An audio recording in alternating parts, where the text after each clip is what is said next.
Hi, everybody. Hey, it's your friend Anming here. Welcome.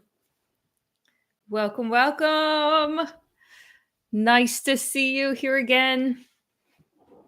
If it's your first time to one of my streams, I welcome you too. It is midnight here in Japan, but I got lots of energy to talk to you. Happy New Year again, 2025. We're starting it off with a bunch of good live streams. I've been doing one of these a month lately, and I'd like to keep that up. If not, add more yet and do even more than one live stream a month. How would you like that? Would you be into that? Anyway, here's my outfit for today. This is my outfit, and this is what I'm wearing today. This is my outfit for today. If you don't like it, you can leave. Anybody know where that's from? That's one of my favorite TikTokers. She's an old lady. She says, "This is my outfit for today. And if you don't like it, you can leave." Anyway, welcome. Nice to have you here.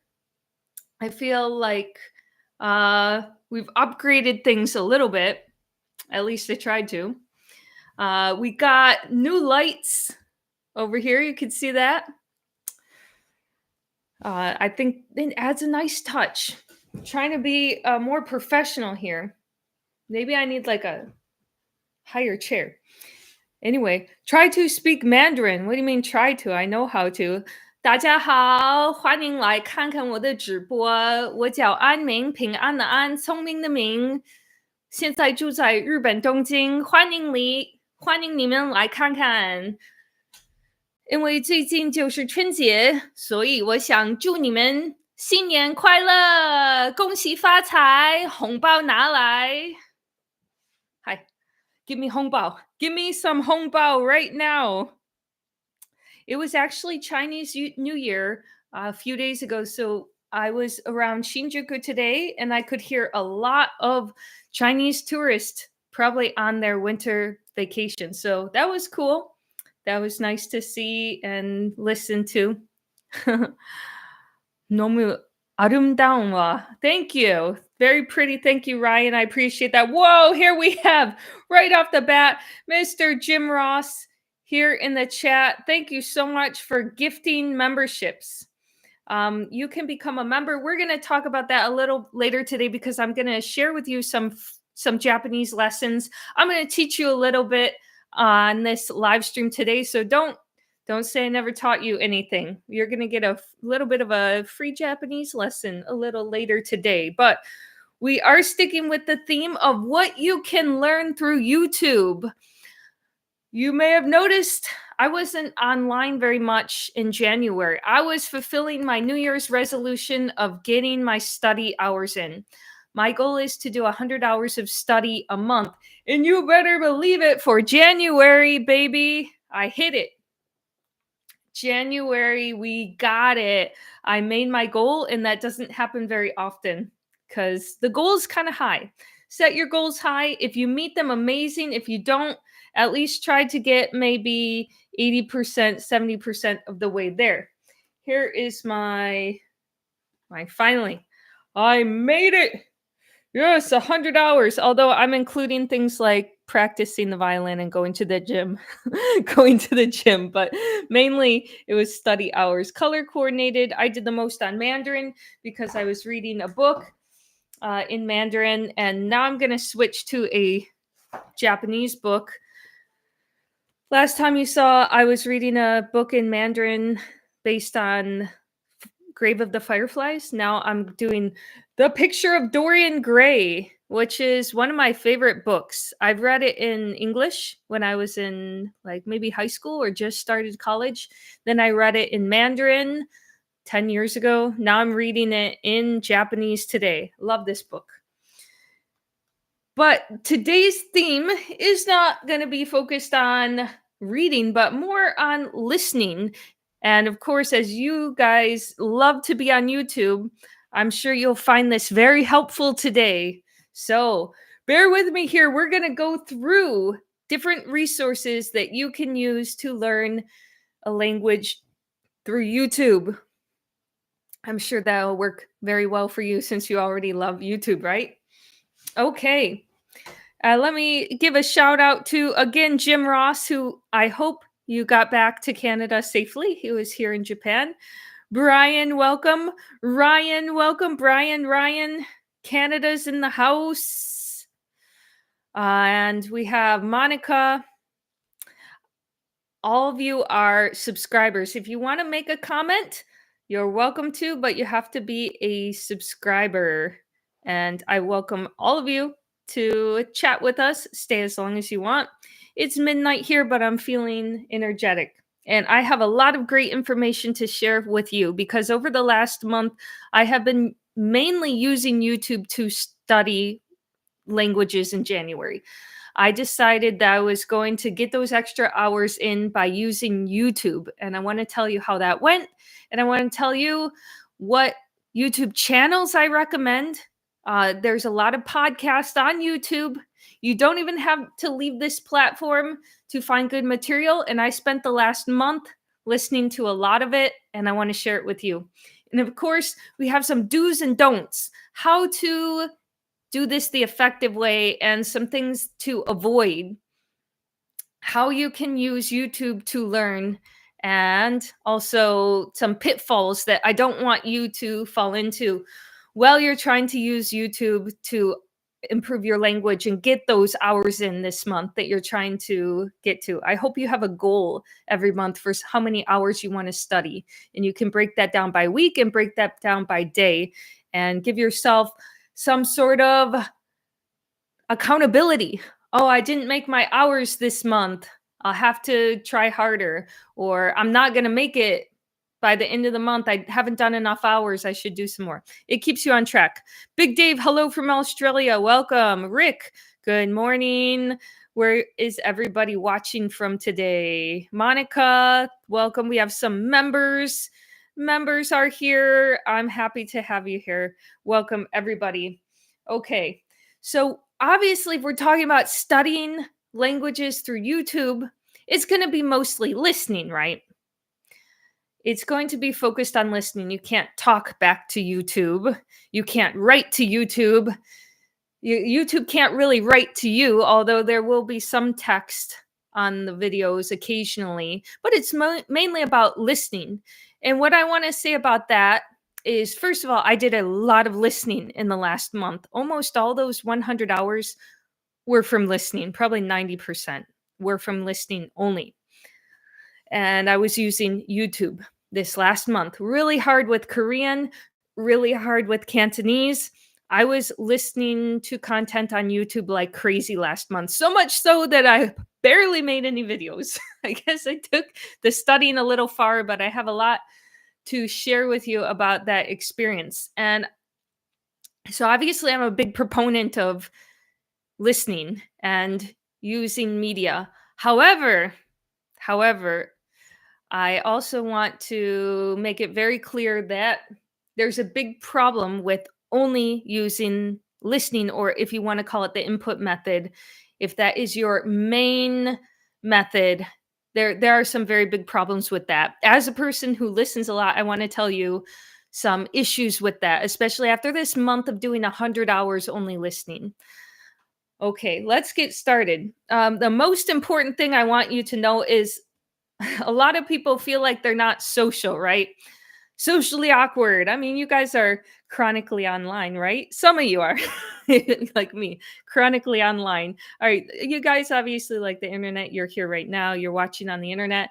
There's only less than 200 people in this chat right now. So I'd say you're pretty hardcore into this channel, into YouTube. And let me just say, I really appreciate you being here. And you might think of yourself as a introverted person or a not very social person. Maybe you are. Maybe a lot of people are out there. But we are still social, more social than we give ourselves credit for. Humans are wired to be social. One of the worst punishments you can inflict on a human being is putting them in solitary confinement. away from everyone else, by themselves in a room for weeks, if not months on end or years. That literally drives people crazy. There are punishments. That's probably the worst punishment. There are no punishments worse than that. Most people would rather be executed than be alone in solitary confinement for a long period of time. Even the least social of us, even criminals. I mean, you think about it. Criminals that are put in solitary confinement are the most antisocial people. They hate other people. That's why they're in prison. And they still go crazy when they're not around other people. So you're very social. You are social. Believe me, I'm social, you're social, even if you're not as social as other people. We're very social animals. It is hardwired into us. That means we are wired to communicate. When you are only listening, and connecting with a computer or a TV or some sort of media, that is not a human connection. It is not what your brain is wired for. And it does not have the same effect. You might want it to, but each hour of watching TV is not equal to an hour of speaking with a human. We're just not wired that way. Take, for example, children. Okay, I've heard a lot of people try to pump up the input only method by using children as an example, a very poor example as well. That you can just sit kids in front of a TV and they develop language skills naturally. Actually, just sitting kids in front of a TV is very bad for their developing brains and very bad for their language skills, as opposed to the children that interact with their families, their friends, and their parents. So, children that are somewhat neglected and just put in front of a TV and iPad to soak up media all day long have weaker language skills. Their language skills do not develop as well as children that are interacting with humans. It is just part of our makeup. So, as a person who is putting themselves in front of a TV all day to study languages and not getting much human interaction with the language or none at all, that is going to be to your detriment. I'm not saying you can't learn the language, but I am saying you can't learn it as well. We are wired to be talking to people. So, putting that as a warning out to all of you, don't just watch TV. You got to talk to people. And conversing with people is also a lot more cognitively taxing. An hour of talking to someone or being in a class or doing language exchange is worth more than an hour of passively watching TV. It's simple. When you're consuming media, for example, you're not listening as much. Your brain is not fully engaged. You're also in your comfort zone fully. You're not getting pulled out of your comfort zone. You can easily pause and rewind the media. You don't have to fully pay attention. If you miss something, you go back. Versus when you're engaged in a conversation, you have to be attentive and you have to respond in real time. Nothing's more frustrating than someone who can't get out a sentence fast enough in another language. And if you are watching TV constantly, obviously that's not an issue. You don't have to talk back to the TV. So that's a very important element to get you ready to speak in real time. It trains your lexical retrieval. You have to think of the words right away. I can't tell you how many times, and it's pretty obvious why, people that just watch their target language through media, they find that when they go to talk to someone, the words don't come out. Well, big surprise. You've never had to think that way. You've never been challenged in that way. So I do warn you, even as a person who just spent the last month doing almost nothing but listening on YouTube, that just simply is not enough. You can't just do that 100%. You do need to communicate with other people on top of the listening. So I took a break from my Korean lessons starting from about last October when I moved. I got tired of going out to Ueno all the time. And up until about now, I haven't had any human interaction with Korean. And I feel like it's going to be hard for me to go to the next lesson.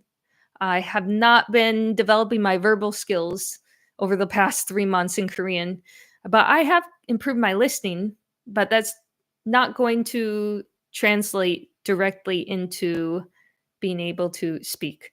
So be careful with that. I'll tell you how it goes when I go back to my first class, but I don't think it's going to go well.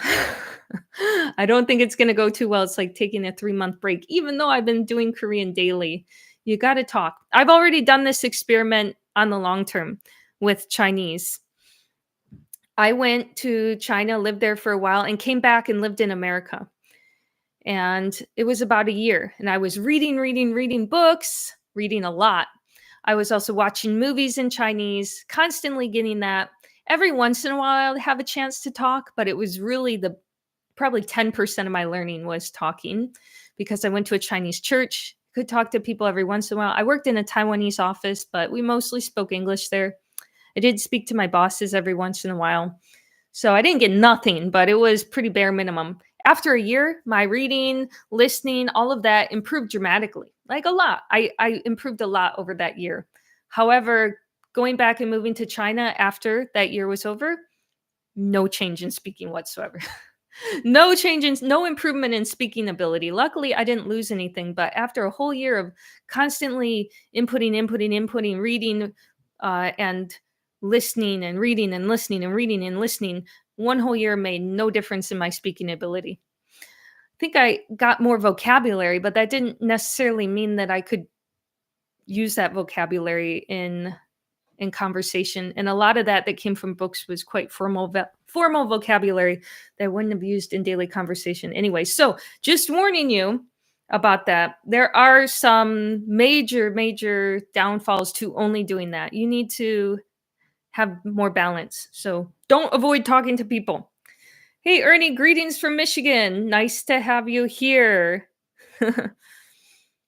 YouTube, Derek said YouTube is good for helping you to learn languages. It's good to find books to read. Yeah, sure. That's why I spent the last year. Oh, I'm sorry. That's why I spent the last month only using YouTube to study. Kevin said, do you ever dream in multi languages or just English? Yeah, I dream in multiple languages a lot. Actually, a lot. And it usually depends on what I was either speaking or reading before I went to bed or watching. And then occasionally I'll have dreams in that language. So, yeah, definitely. I've definitely had a lot of dreams in foreign languages. All right. So the main thing I just got into is input alone is not enough. You have to have interaction where you're answering questions in real time, having to read things out loud or read in real time, interacting with a person. 1 hour of that is worth a lot more hours than listening or watching TV. And again, I say that as a person who still uses a lot of media, although I'm also talking to people. Well, with Japanese, obviously on a daily basis. With Chinese, probably twice a week now. So, all right. Now, let me get into some actual media that I recommend to you right here on YouTube. Channels that I'm going to introduce to you today that I thought are pretty good. Obviously, I'm studying Korean and Cantonese actively right now. For Japanese, I don't do listening practice. Like I'm listening to it constantly, or I'll watch. We just watched, Tommy and I are watching Squid Game with the Japanese dubs on. I mean, that's listening, I guess. But mostly reading. I make flashcards, things like that. But if I were to recommend some podcasts to you that you can use for Japanese, I have a list here. I also have it for Korean and Mandarin and Cantonese. So we're going to go through that. Let me just thank you very much, the people who just sent super chats. Scoopy, thank you. I love that emoji. That's very, very cute. And then we have Thomas he gifted an Oriental Pearl membership. That's pretty cool. I appreciate that very much, Thomas. That's awesome. That's very kind of you. And Jim donated like 50 memberships also, which is crazy. You guys are being very, very nice. All right. So before I get into the recommendations, and I was going to use a type of software that allows me to share my screen with you, but Since it's my first time, I think I need a little more practice with that or I'm really going to mess it up. So I am going to show it to you on the iPad. But we have teacher Tommy's lessons. So Tommy and I, we just got these memberships gifted. I want to teach you something and give you a free lesson right now in Japanese. So we have these memberships, and Tommy and I have been making little videos here. So let me give you a, a video for free. This one's actually a members only video. So don't say I didn't teach you anything. I'm going to teach you some Japanese right now. And we'll go over it a little bit. Tommy is very, very funny. This is a good one. He just made this the other day. When you go to visit someone's house in Japan, which I hope you have the chance to, there's a polite way and an impolite way to speak. Although this one has some copyrighted music, I might not want to use this one. Okay, different one. You gotta be careful on YouTube. Here we go. Riding the train. When you're riding the train in Japan, this is Tommy's video. I think it's hilarious. Let's watch a little. Tommy is also the best actor ever. I would show this to you on my screen, but I feel like I was gonna mess it up. So I'll do some more practice with the OBS software so I can show you guys stuff. But all right, this is what we're gonna watch. I'm gonna explain it to you. Tommy.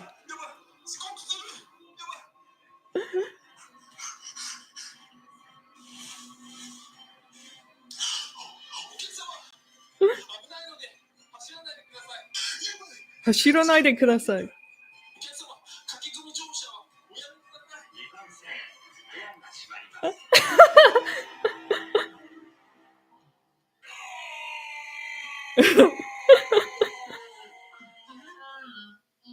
Itai.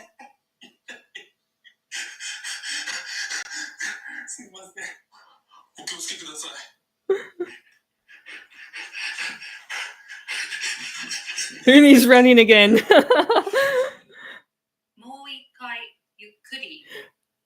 One more time slowly. So that's stupid videos. You might have seen that one as a short.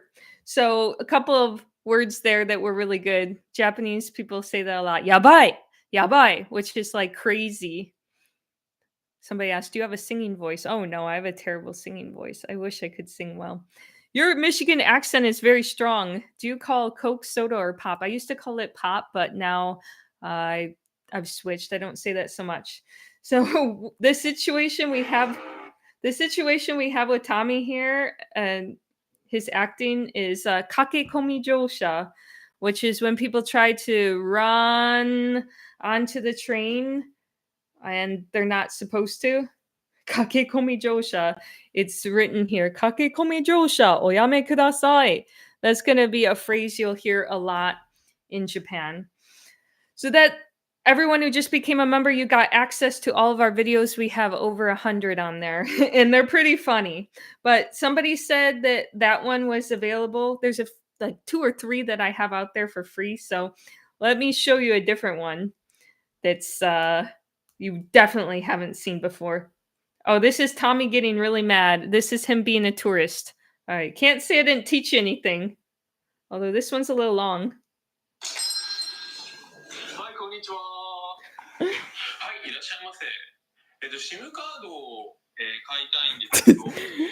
This is so ghetto. 1週間分欲しいです。はい、1週間分ですね。かしこまりました。かしこまりました。携帯のロックを解除して、渡してもらえますか？はい、わかりました。はい、もう解除してます。I'm sorry. I'm sorry. Did you see Tommy's wig there? Did you see his wig? By the way, I think this is the intermediate or beginner. We have 3 levels. We have absolute beginner, which is super, super basic, then beginner, and then intermediate. This might be intermediate because this content is a little bit hard, but I just want you to see his amazing wig. So we'll get back to this in a second, but I just want to point out that one of the biggest problems with studying things on YouTube is there is a lot of good content, but a lot of it is very hard. A lot of it is quite hard. And some of the easier stuff that I found, I thought it was there was one I thought was good. They had a lot of subscribers. It was Japarrot Let's Learn Japanese. But I have to say I think I listened to two lessons and I found some mistakes in there. I don't know. Have you guys heard of that one? That's one that's free. It's really super easy and cutesy. And honestly, I did use a few cutesy little videos like this when not this brand. This was years ago. Back when I was learning Japanese, I did use cutesy little videos in the beginning because when you're so new to it, things are overwhelming. They're in one ear, out the other. So this is the one I'm talking about. They had these lessons, which I thought were pretty well done and entertaining. Japarrot Learn Japanese. Look, they have a lot of subscribers, 177,000. That is not a bad place to start if you're looking for content like this. Simple learn Japanese with stories and pictures. The Konbini one was funny because he's like making a lot of foreigner mistakes, but I did hear some. I'll just play a little clip, but I did find a couple little problems with it. I'll point that out. This was the problem. This was one in Nansai desu ka? So you got the alien who's coming in. はじめまして、トミです。 It's so 何 cute. 歳ですか ?7 歳です。 Mm. 若いですね。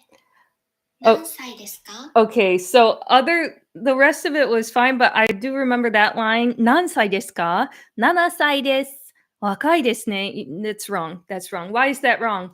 Because you don't call children wakai. You say 小さいですね. If it's a child, you would say wakai like young to an adult. Wow, you're so young.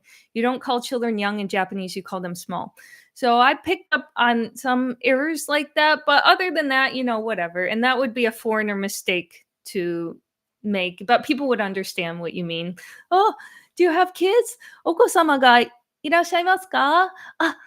そうなんですか？何歳ですか？3歳若いですね. You would never say wakai, but they'll understand. 小さいですね. If you said wakai by accident, they'll understand. But for learning material, that shouldn't have been in there. Anyway, I found some stuff like that. But other than that, I thought that this was not bad. Like it's cutesy, it's entertaining. And some of them, like the next one, the convenience store one, was actually very, very funny to me because I understood like the mistakes they were making on purpose. Like the foreigner goes in and they don't know what to say. They would say weird things to the convenience store staff like "Mata kimasu yo. I'm gonna come back. See you next time." Things that I know Japanese is very strict like that. There's certain things you say in certain situations that you wouldn't say. I was surprised. Tommy helps me with these nuanced things. I told him one night when he came home, "Konbanwa," and he scolded me for that. Konbanwa in Japanese is good evening, right? Good evening, konbanwa.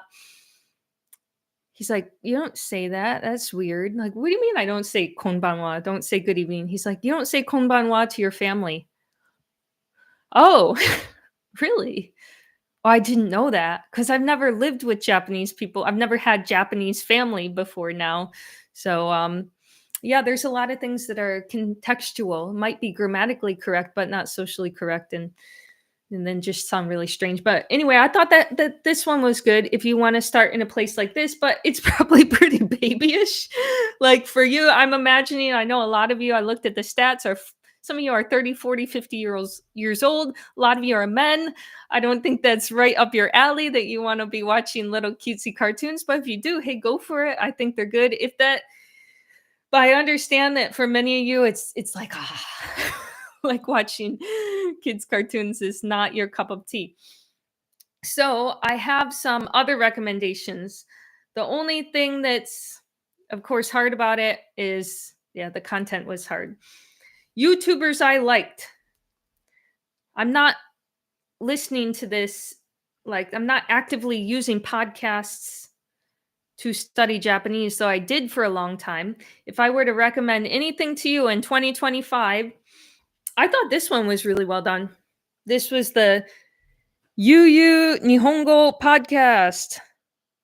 I thought he did a really good job. The only thing is, of course, it's all in Japanese, wonderful. It's just very intermediate content. It's quite hard.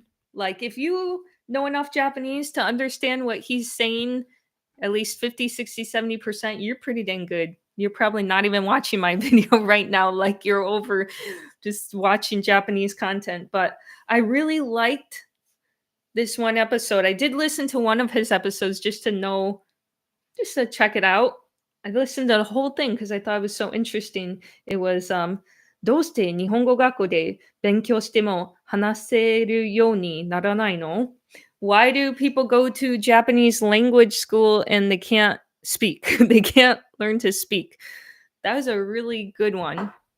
But unfortunately, unless you're intermediate, it's going to be really, really hard to keep up with that. But I also used a podcast called Ichiban Talk that I really, really liked. In fact, I'm in one of her episodes. She's on YouTube too, but she's more on like Apple, and I found her originally through the podcast app. There it is. Ichiban Talk. 海外で頑張る日本人トーク. So this is interviewing Japanese people. I've been interviewed by her years ago. It was really old. I want to do it again because I could do it a lot better. Pearl, talk about Chinese learning. Anming, talk about Chinese learning. We will get to that. I'm going to talk about Korean too. I'm going to talk about all of that. I got to go down the list. Rome wasn't built in a day, my friends. All right. Do you think Duolingo is a good learning tool? No. No, I've said that many times. I don't. And here is the reason. I'm going to give you more reasons. All right. The whole idea of taking these little exercises, one of their main things is giving you a whole bunch of random words, and then you take the English, you see the English sentence, and you take the foreign language and match it up in the right order and match it with the English. It's kind of a translation exercise and just sight reading. Take this English sentence and a whole bunch of jumbled up Japanese words and put them in the right order. Sight reading, something like that. Do you expect that to make you good at speaking? Do you expect that to make you good at writing? Do you expect that to make you... I don't know. It's just very... Yeah, it's very repetitive, and you have to also understand that translating makes you good at translating. Does not necessarily make you good at the language.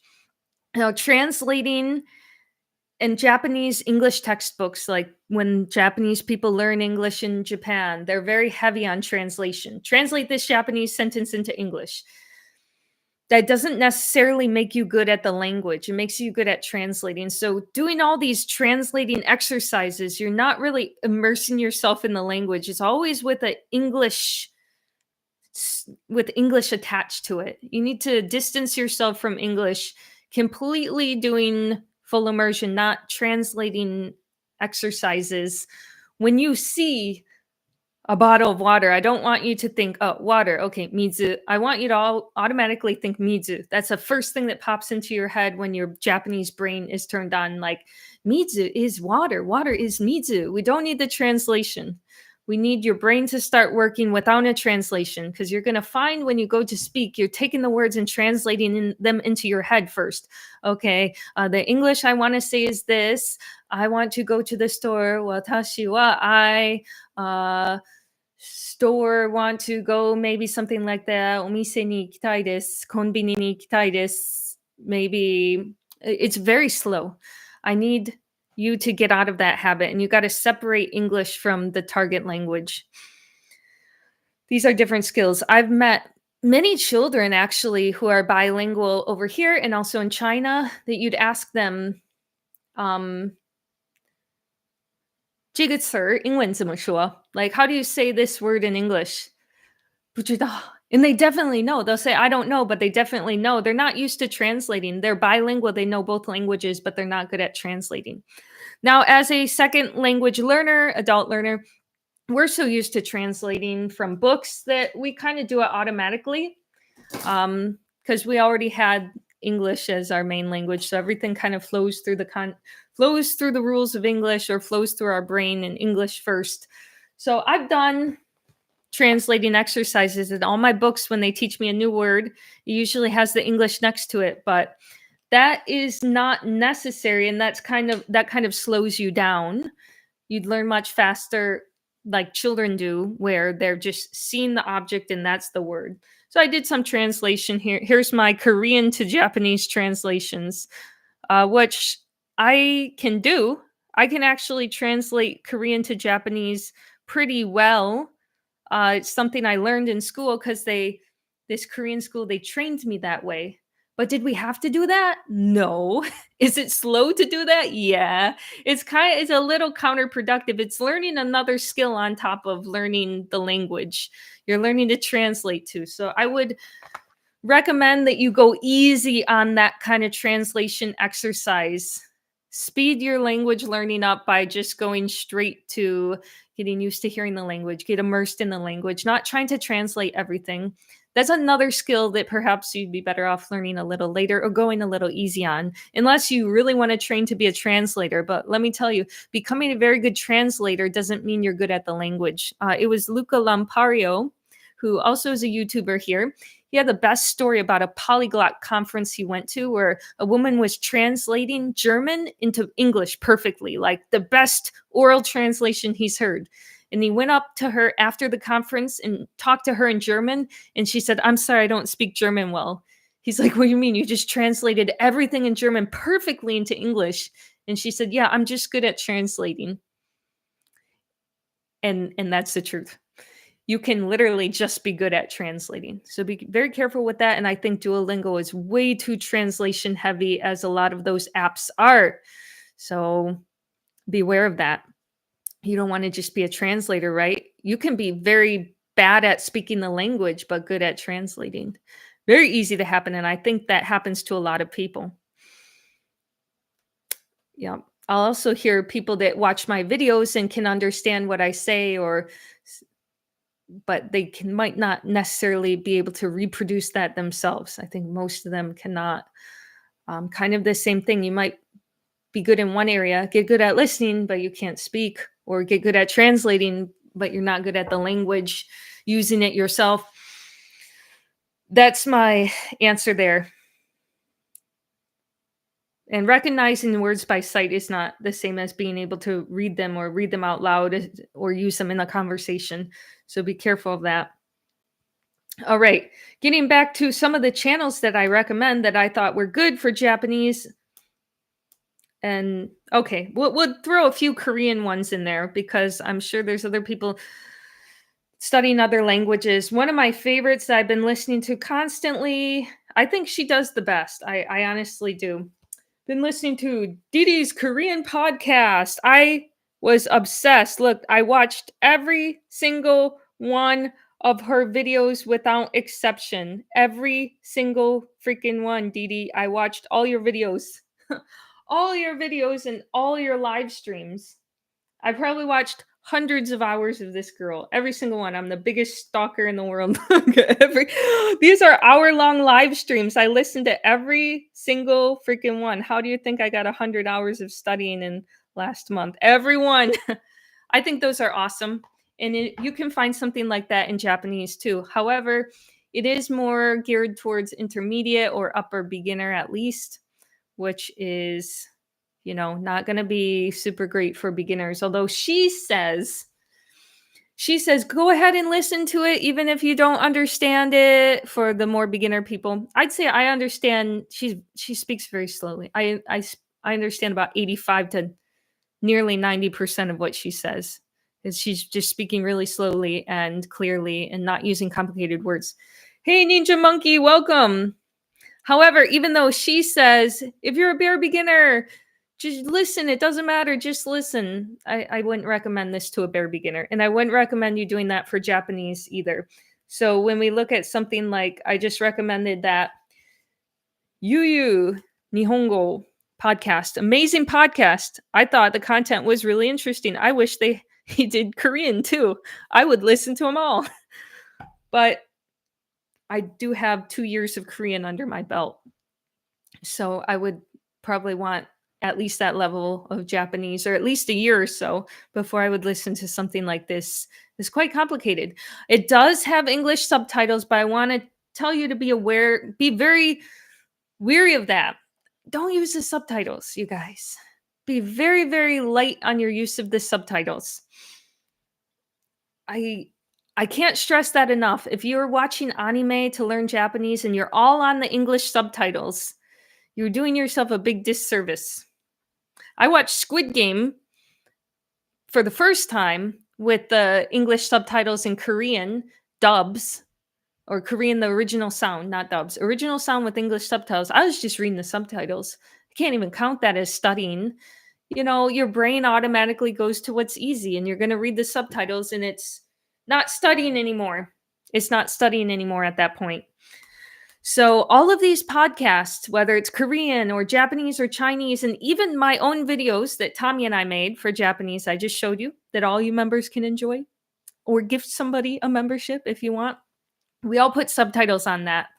But it's almost like we're forced to because of you, because of the viewer. The viewers demand it. Put subtitles. I want subtitles. I want PDFs. I want it. I want a PDF copy of this. Well, you're not listening anymore, are you? You're reading. I mean, that's fine if you miss some words here or there, some sentences here or there. You want to get the context, but people over rely on it. It's like a big crutch. It's almost like a wheelchair. No, it's not a crutch. It's a wheelchair. You're not even learning the language at this point. You're just sitting. You're not walking. You're trying to run a marathon, but you're sitting in a wheelchair and you refuse to get up because it's too hard, because you weren't ready for all that yet. And that's what ends up happening. So you speak very clearly. Thank you. I appreciate that. Oh, Josh is leaving. All right, Josh, thanks for coming in here. Nice to see you. He's in my Discord. And if you want to be a Discord member, of course, all of you who just became a member of the channel are going to join the Discord. I will send you the link to it in the members only side of YouTube. So you can join our private Discord where I talk to people daily. We got to keep it a little small. I got to do some crowd control. So that's why it's a private server. And we have a nice little community there. We keep each other accountable. We talk about language learning, share resources, all that good stuff. And I can share with you information like this about things to avoid while you're consuming all this media on YouTube and you're trying to improve your language. I came across this channel that was really popular, and I feel like the heart is there. Like, the popularity, the appeal is there. It's well done, good audio quality, excellent topics, interesting. But I have one big thing to say about this. Have you guys heard of Game Gengo, the language game? He does these videos like this. Forgetting that war keeps continuing on and on. Translating basically gameplay and content from the gaming world in Japan. So Yeah, you're right. So he translates it right back into English. And then explains the grammar, explains what they're saying, explains new words. So as for the next one, tabu, probably. And then here this is often read as taisen for a great war, but instead here he reads it as o ikusa. So o is just another way of reading. Focus. Large or huge, and then ikusa for a battle. It's just another way of reading it. So it could be taisen or o ikusa. Okay. I've only ever seen that as taisen, by the way. But what do you think about that? I want your guys' honest opinion about a channel that I think that's a good representation of the videos. You look so pretty. Thank you. Back to the topic. What do you think of a channel like that? I want your honest comments down below when you hear something like that. I'll show you a little bit more. Here's a guy trying to teach people Japanese on YouTube by taking gaming content, their goal that they want to achieve. I want to be able to play these Japanese games and understand what they're saying. So he's breaking it down. I'll show it to you real quick one more time before I give my opinion, but I want to hear yours. Fantasy 16 characters. おやすみクライブ。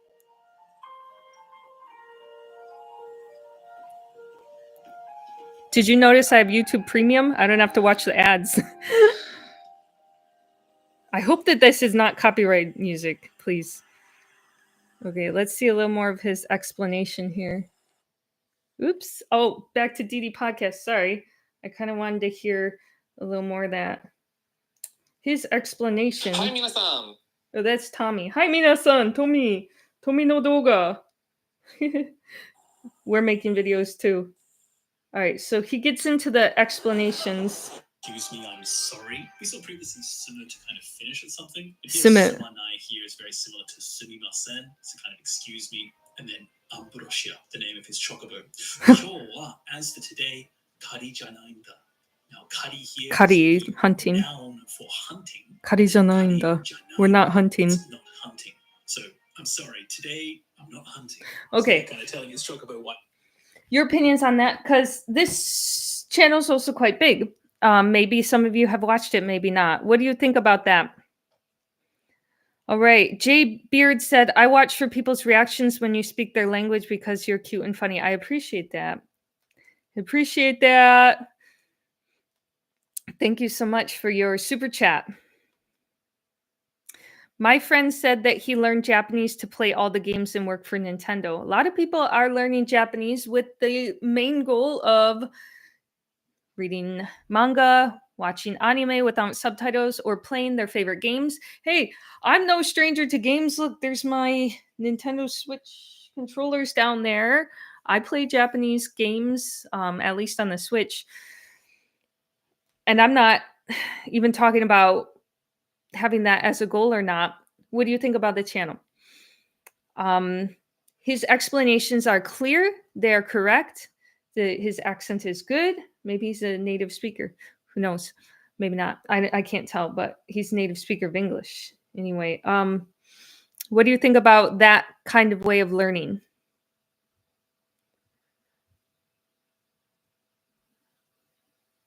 How can we be part of your Discord?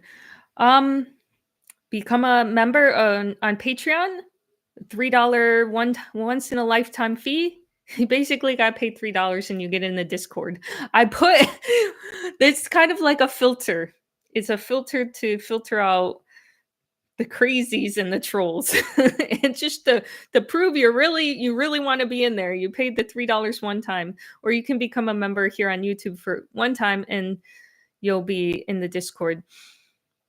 Okay. Anyone have any comments at all about that method of learning?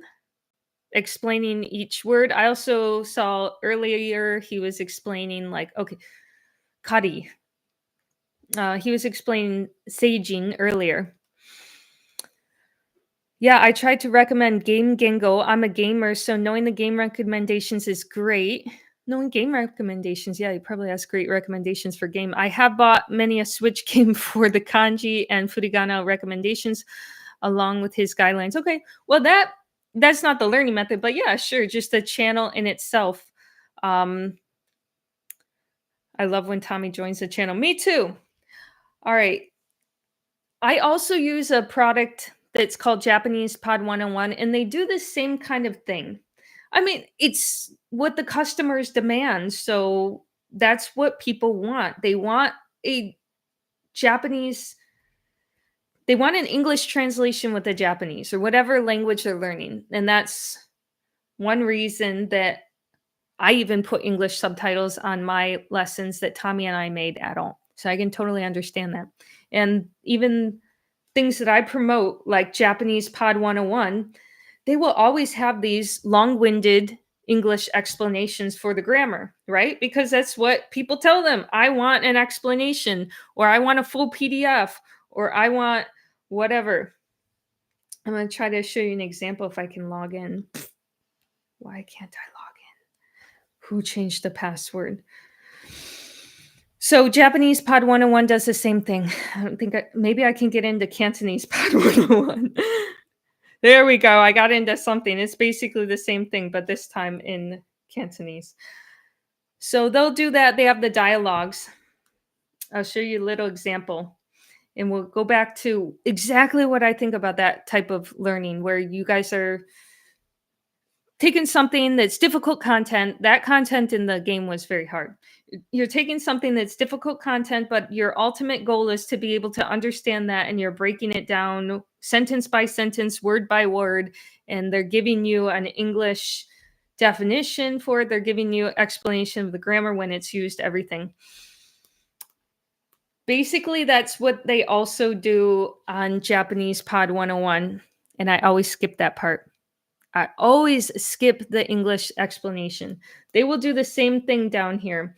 I skip right to the pure content. This is Cantonese, by the way. 請問你揾邊位？請問你揾邊位? Excuse me, who are you looking for? 我想揾你哋經理。我想揾你哋經理. I'm looking for your manager. Oh, this doesn't sound good. 你揾邊位經理？你揾邊位經理? Which manager are you looking for? 乜你哋有好多經理咩？乜你有好多 what? 你有好多經理嗎? Why do you have a lot of managers? Something like that. 有張經理、陳經理、黃經理。有張經理、陳經理、黃經理. There's Manager Zhang, Manager Chen, Manager Wang. 我唔知佢姓乜，但知道係男人。我唔知佢姓乜，但知道係男人. I don't know what his last name is, but I know he's a man. 三個經理都係男嘅。三個經理都係男嘅. All of the managers are men. So it's kind of funny. Like, I'm looking for this guy. I don't know what his name is, but he's a man. He's your manager. We have 3 managers. They're all men. Okay, I just did that entirely with no subtitles, right? I'm just looking at the dialogue. They have a long-winded English explanation down here. Right here, lesson notes, all in English. The lesson notes. Never use that. They also, if you come up here and you play it, they'll have like an American and then a person from Hong Kong giving you an explanation of what you just listened to. And that reminds me of the channel that we just watched. I skip all that. I skip that. I always skip that part because then your content's turning into 95% what English. Like, are we learning English here or are we trying to learn Cantonese? Are we learning English here? Or are we trying to learn Korean? Are we learning English here? Are we learning Japanese? If 95% of the content and explanation is in English, it ain't a Japanese lesson. And if you can't understand it without such a long-winded English explanation, the content is too hard for you. The content is simply too hard for you. You can take a word like, he was trying to explain seijin earlier. Even if you're really, really low level in Japanese, a good teacher can explain it to you in a way without using English. Seijin wa otona desu. 18歳以上の方です. And if you really don't understand, like even simpler, use pictures. これは子供の写真、子供、成人、大人、子供は小さい、大人は大きい、成人が大きいです. And if they're really not getting it at that point, you just say 成人。成人は adult. Okay, one English word, you got one. But I can understand why Japanese Pod 101 does these long-winded explanations. I can understand why the gaming channel does it, because that is what the customers want. And you are the customer. And what I want to tell you is you don't always know what you need, but you know what you want, but you don't know what you need. I'm going to tell you what you need to hear. You got to drop the English. Drop the English, even if you're at a low level.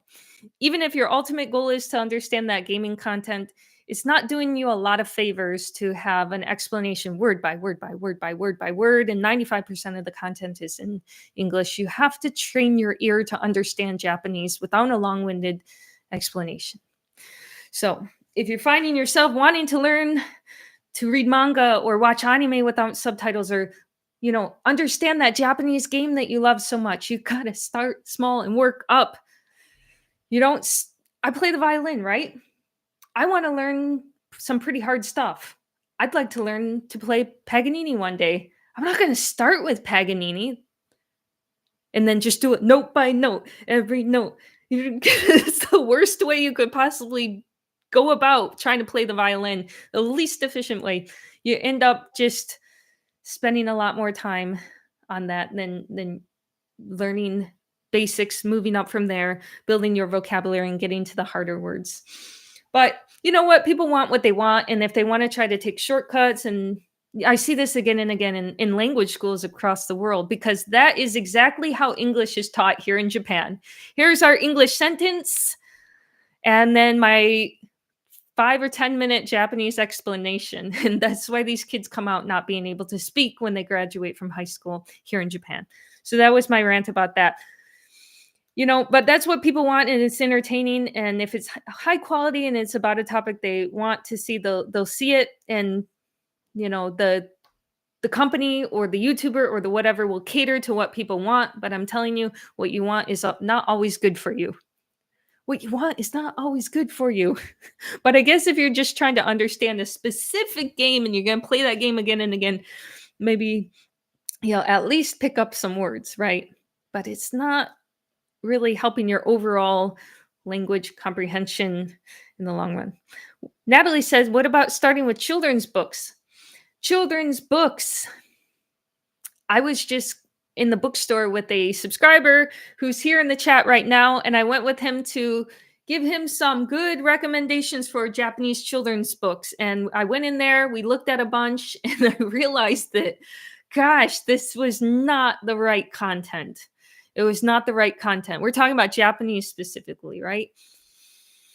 What was wrong with it? Well, some of the stuff he was interested in, like history, that he would really like to read about, was too freaking hard. This guy's a beginner. He barely knows kanji. He's having trouble reading a little bit with hiragana, katakana on the spot. And the books that were about the topics he liked were very hard. So we went to the fairy tales section, and it's got all this random vocabulary, like a toucan's beak and a magic wand and all this stuff that maybe Japanese kids might use that vocabulary. That I'm like, if you're learning Japanese, these are not the first words you need to know. You don't need to know beak, magic wand, magic potion, stuff like that. Fairy, just not the right place to be starting. It's just going to teach you a lot of vocabulary that eventually you will pick up. Yes, I do know how to say things like wand, cui, things like, all right, in Chinese, like mo yao, like potion, or mo fa shi, I'm a wizard, like stuff like that. But did I need to start there? No, that's starting in a weird place. So that's why they have graded readers for foreigners. So we ended up going to the foreigner section of the bookstore and found some graded readers for foreigners, starting simple, still fairy tales, still stories, or maybe some stuff maybe adults would like a little more, not just fairy tales. And it was much better content. So my recommendation to you, Natalie, is they can be simple children's books, folk tales, but make sure you're buying the graded reader for the foreigners, not actual Japanese kids books. I mean, you can, but you're going to learn a lot of stuff that's probably not necessary when you're first starting off. And it's just kind of a weird roundabout. I know how to say magic potion, but in Japanese, but I don't know how to introduce myself. Well, that's a problem, right? So you want to learn the words that are closest to you first. Where are we going to start? All right, this is the important part. Perk your ears up, everybody. Get your questions into, by the way. Scott, welcome. Scott is my moderator. Nice to see you. Hey, Scott. Nice to see you. Natalie says that's helpful. Okay, good. Find some graded readers for beginner, made for foreigners, and they'll break it down by sometimes how many words you know in Japanese. You just flip through it and pick the one that's best for you. You can get 0 to 1, 2, 3, the first couple levels. If one's too easy, you just blow through it. But yeah, don't go to the children's book section as a beginner. It's just maybe not the most efficient way. All right, here, perk up your ears because this is the really important part. You're learning a language. Where do you start? You start with a list, say, of the most 100 common words. Hey, go Spartans. Thank you, Joe Manji. Thank you so much for the super chat. I appreciate that. That's very kind of you.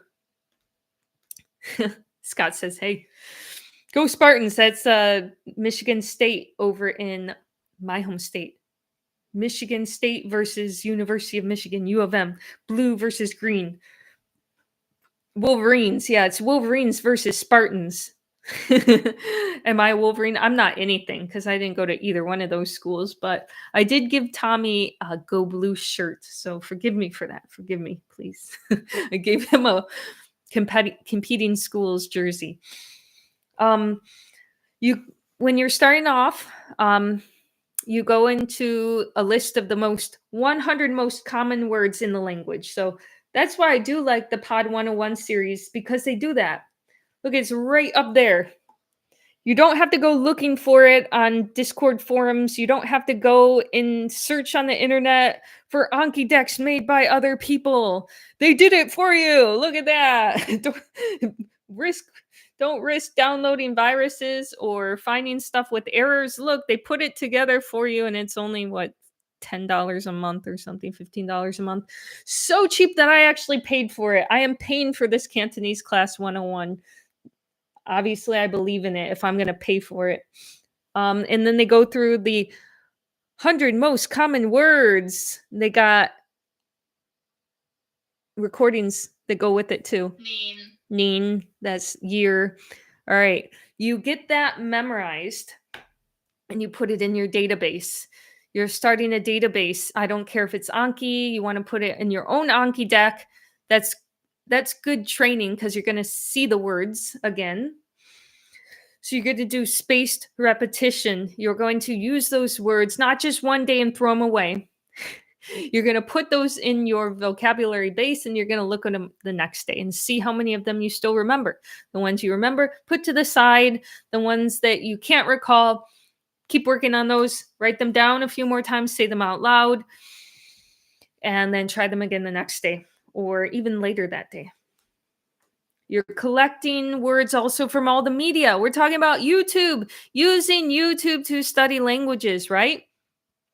If you're just watching and you're not taking notes on any of the content you're hearing, no notes, nothing, you're not getting a lot out of it. Not as much as you could if you were to take words, keywords, not every word. You don't have to understand everything by any means, but some keywords you hear again and again, and taking that and adding it to your deck. And you're going to have a personalized database of all these words. Here's mine for right now. The one, hey, stop down here. This is the one I'm working on for Japanese. So these are my cards. And they're either words that are new to me or they're words that I know, but I could not recall them while reading. I couldn't think of the yomikata, the way of reading. So I put them in here for review. And where did they come from? They came from the book that I've been reading. Yeah. They came from the book that I've been reading.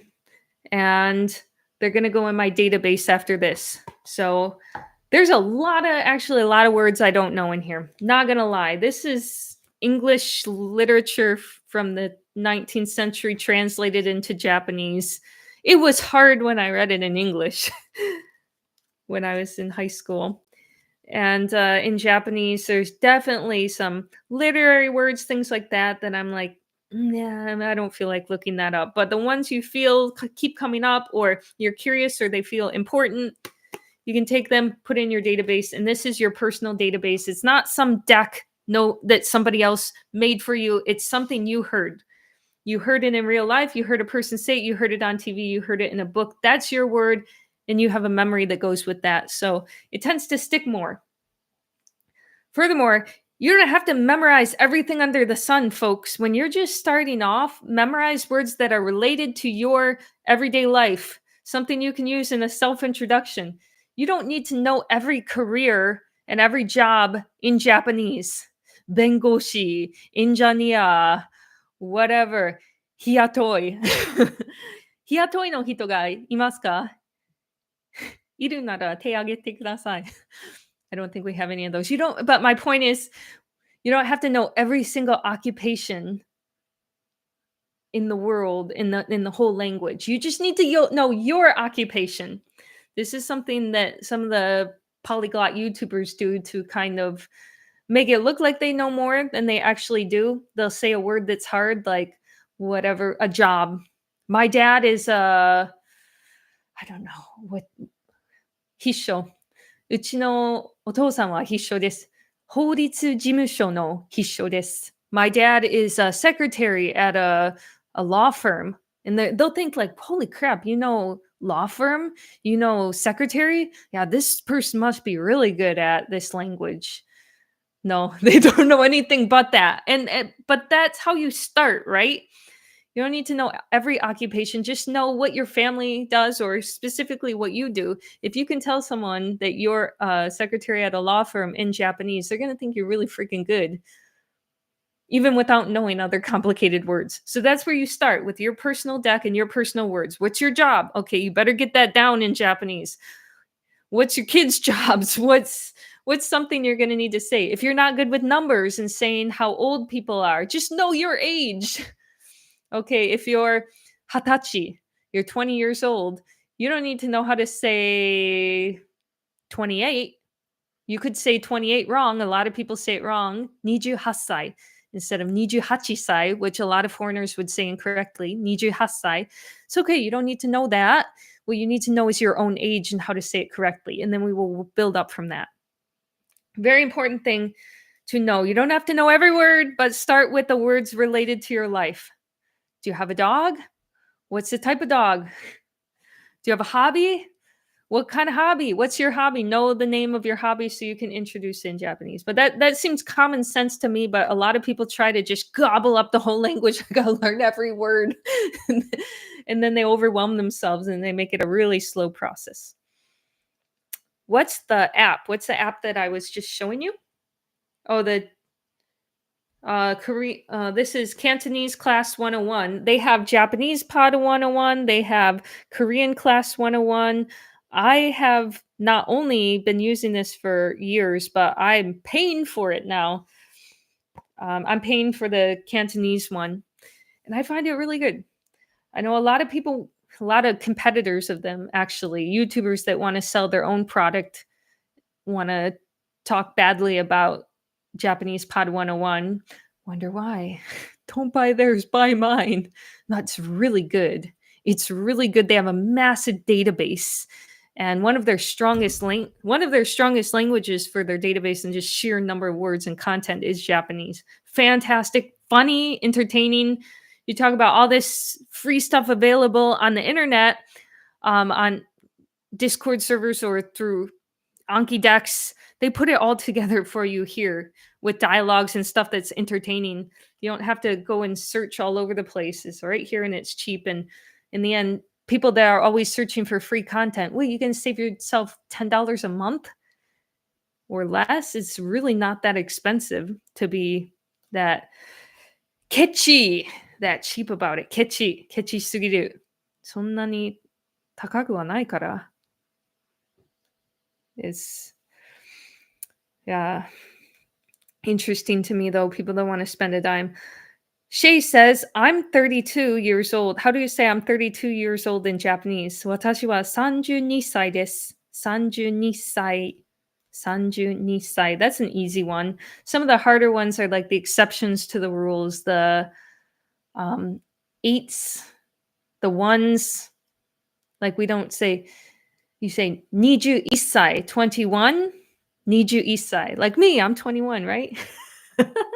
In my dreams, I was 21. at some point in my life. 21歳. So that one's kind of hard. Some people might say 21歳 by accident. But hey, that's all right because Tommy made a lesson just about that. We do have our own Japanese lessons, and Tommy literally just talked about that and all the exceptions in our lessons. So if you're a member of our channel, you can check those out. But I really want to play this one for you. It's so freaking hilarious. It is so freaking funny, but I think there's some copyright music in there, so I don't want to get dinged. But just a second. Yeah, you just gotta see it. For Tommy is so freaking funny.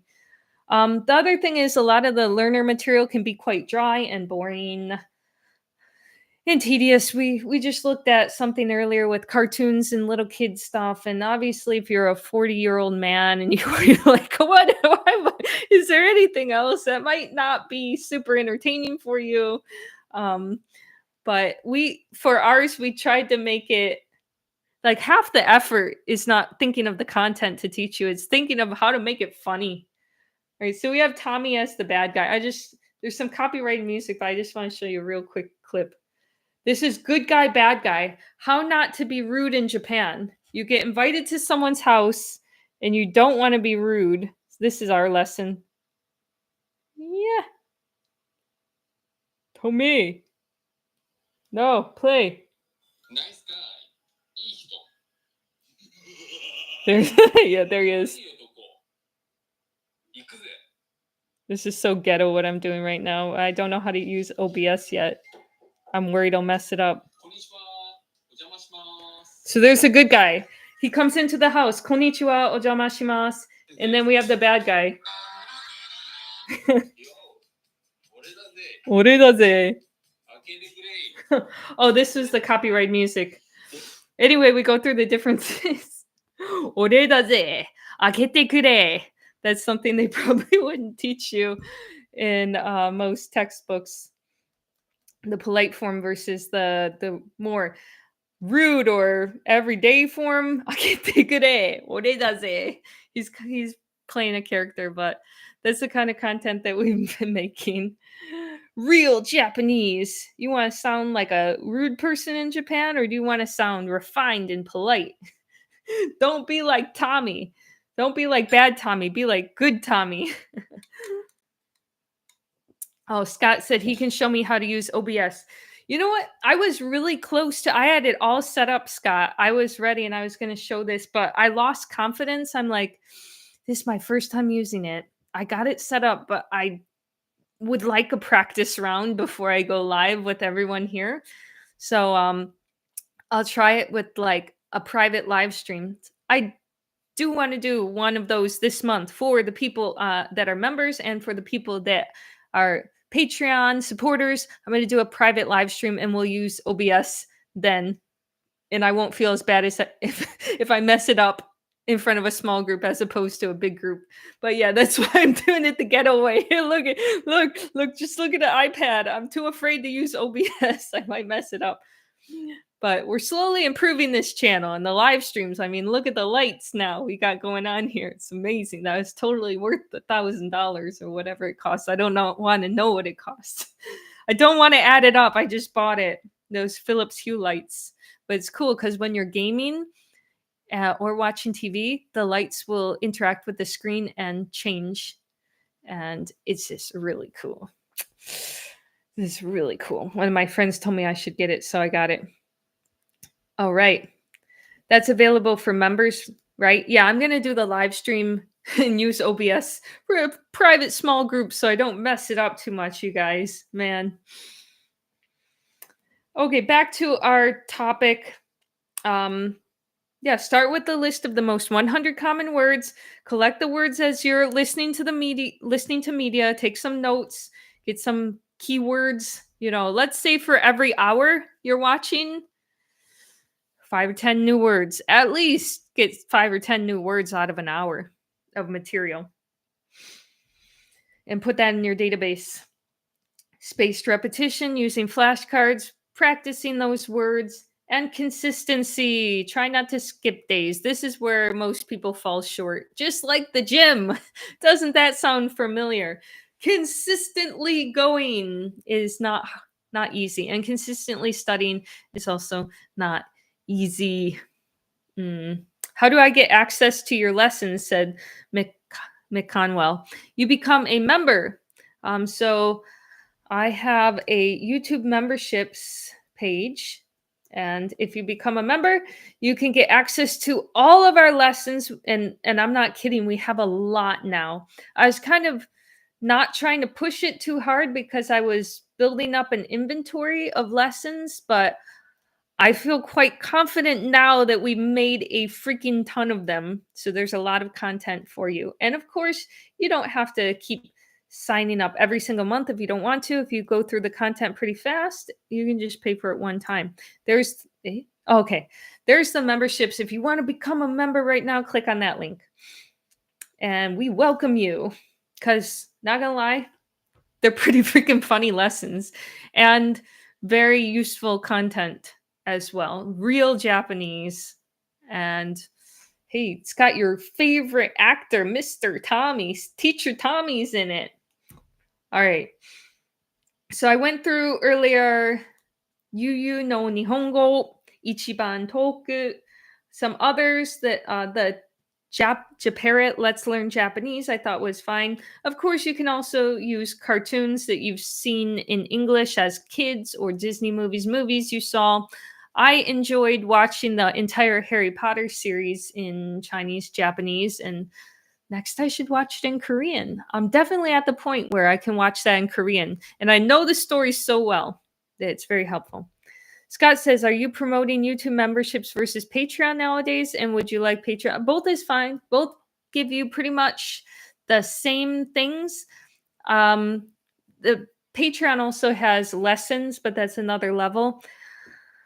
What's different is with YouTube memberships, you also have priority comments, priority in the comments section. Sorry, ladies and gentlemen, it's after 1 a.m. Getting my words mixed up. You have priority in the comments section, and I can see your comments before other people. You also get a badge of honor that you can wear proudly every time you visit and watch my videos. I try to balance it out that Patreon and the memberships are offering equal things. So either one is fine, wherever you would like to support. I just appreciate that you're here. Nihongo #1 hard. Yeah, actually it is, Davin. You're not even joking. You're not even wrong about that. Actually, it is the hardest language for a native English speaker to learn. Even harder yet than Chinese, Mandarin, and Cantonese. Believe it or not. Believe it or not. Hey, Nomad! There's my friend Robin. Nice to see you. If you're wondering when I'm going to do another video, I did film one today, but I don't think it was very good. I think I need to do another try with that one. But I am filming a video next month with Robin, Nomad Push. We're going to Osaka, Nishinari together, Airin Chiku. And we're going to do some internet cafe videos. There's been some big news about Osaka recently, and I got to update you guys. Some things happened there with the slum area. They're cleaning it up, and it's really interesting. And some people got moved, relocated, and they're not happy about it. So we're going to get the scoop on that not next week, the week after, in Osaka with Robin. And then I have a really good video also coming up about immigration in Japan and Japan's secret migrant city. That's potentially a viral video if I can do it well. But I'm waiting for my friend to come here because I need someone that speaks Spanish. I don't speak Spanish anymore. I didn't really ever speak it very fluently, but I knew a little more in high school than I do now. I need a translator. So my translator is going to go with me. But yeah, see you in Osaka, Nomad. It's just going to be you and I. Nathan probably can't join, I don't think. He's going to be here for a short time. So you and I doing a good old collab for your channel and one for my channel. It'll be fun. Looking forward to it. All right. So, one thing that I was trying to do for a while and kind of failed with that I want you to be aware of. I know a lot of you like to watch street videos, street talks interviewing people in Japanese, in Korean, in whatever language. I was trying to use Asian Boss for Korean for a while. And I'd say unless you're really, really with it, with the language, and you can watch just about anything, those street interviews are hard. I'm even at like a intermediate level with Korean now, and I find it very hard to follow the street interviews on Asian Boss in Korean without looking at the subtitles. Very, very hard. They get into some difficult topics, like political topics, talking about strikes happening in Korea, all kinds of societal issues. That's like very high level stuff. So street interviews for Japanese, trying to learn Japanese through YouTube with street interviews, unless you're really, really high level, you'll probably just end up reading the subtitles. It's hard. It's hard. I also saw a series on YouTube that has multiple languages with this. It's called Easy Something. Easy Cantonese, easy Japanese, easy Chinese, easy Mandarin. I listened to that. There was nothing easy about that Cantonese. Easy Cantonese. And they have a Japanese one as well. And I think they're well done. Here's the series. Yeah. They have tons of languages. Yeah, ghetto style. Look at the iPad. Easy Cantonese, easy Japanese, easy whatever. There was nothing easy about that. I listened to the this one. Stop moving. Okay. Yeah, they do street interviews. And they have it in Japanese too.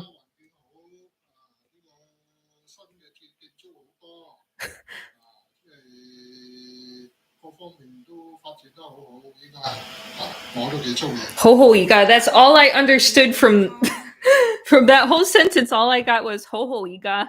Very good right now. Hohoiga. Point being, that is not easy Cantonese.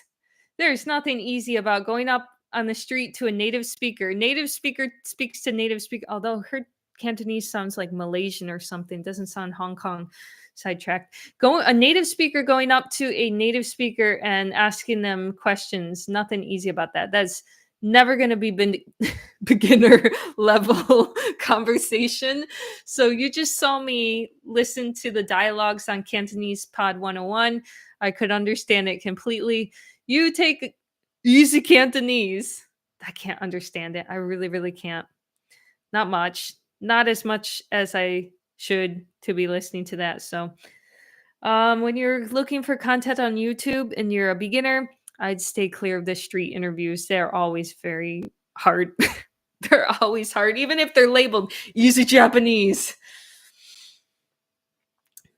We have a question from Ryan. He said, I think it's important to start with numbers and mom, dad, hana, tu, se, ne, taso, of course. Yeah, that's going to be one of your, like I said earlier, you start with the most common 100 words, and those will be in there. That's exactly right. Those are the words that are going to be in there. Days of the month, year, how to say family members, how to count, things like that are always in the most common 100 words. And then you move on to the most common 200 words. When you got that down, you go to the most common 300 words. Then the most common 400 words. They have a whole list up to 2,000, actually. All for you if you choose to use something like that. The Pod 101 series. Or if you want to be a cheapo and say, I'm not spending any money, you can search for hours online to find that material. Probably to a lesser degree of quality without dialogues. I love the dialogues. And even if they have dialogues, you somehow find that after hours wasting your time searching on the internet, I bet they're not going to be as entertaining, because the Pod 101 is always kind of funny. My Cantonese teacher was cracking up listening to that. He thought that was the funniest thing. He thought that their dialogues on Cantonese Pod 101 were very funny. And I think they are. We were listening to the more advanced ones that couldn't understand it. And he's laughing, and I didn't know why he was laughing. I totally missed the joke. But we're working on it. How many of you right now are using YouTube to study a language? And if so, how many hours a day are you spending on YouTube? How many minutes? Or how many hours a week?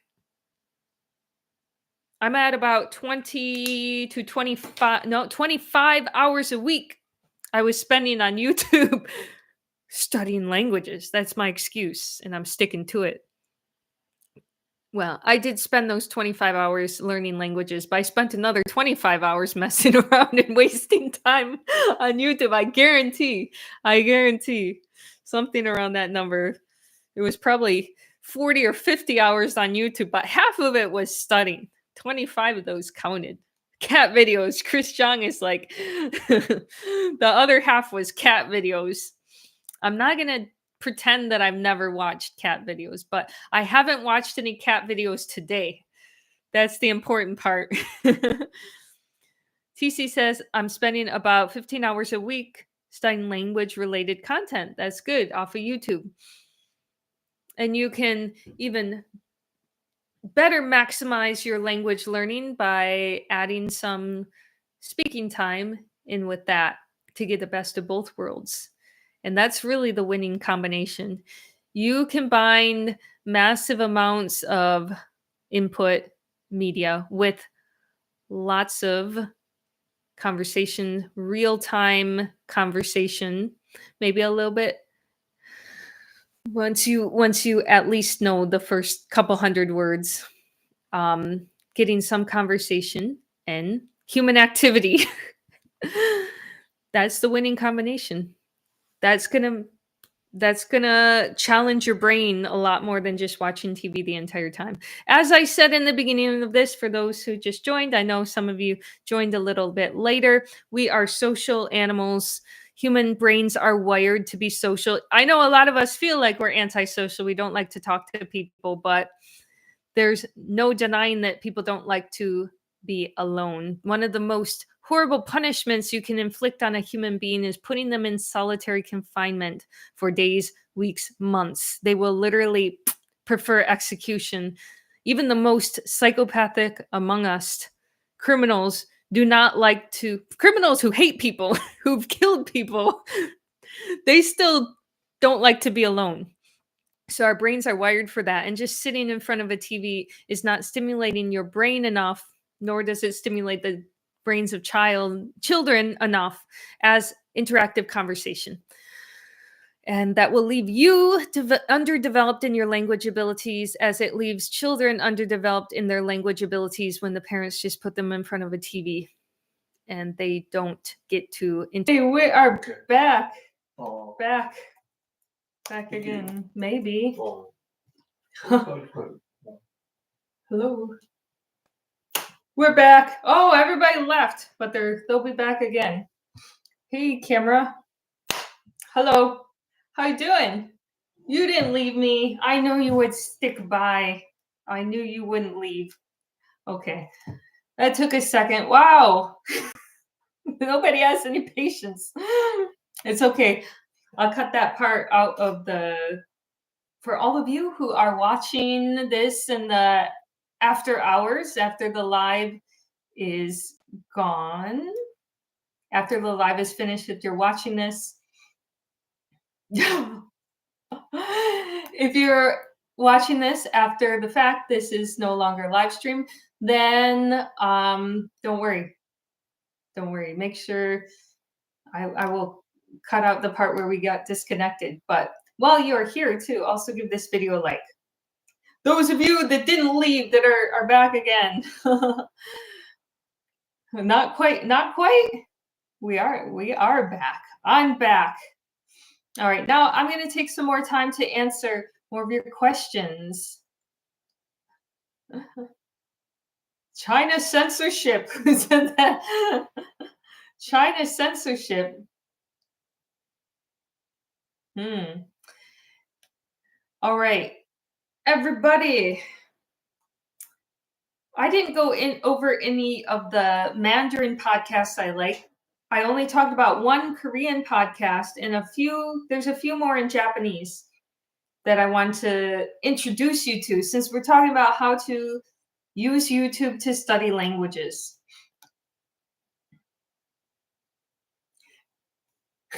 Are you kicking people's butts? Is my moderator Scott kicking people's butts out there? Don't worry. I'm not talented enough with technology to know how to get the chat on replay. So unless I read it out loud, nobody in the world is going to see any stupid comments people write.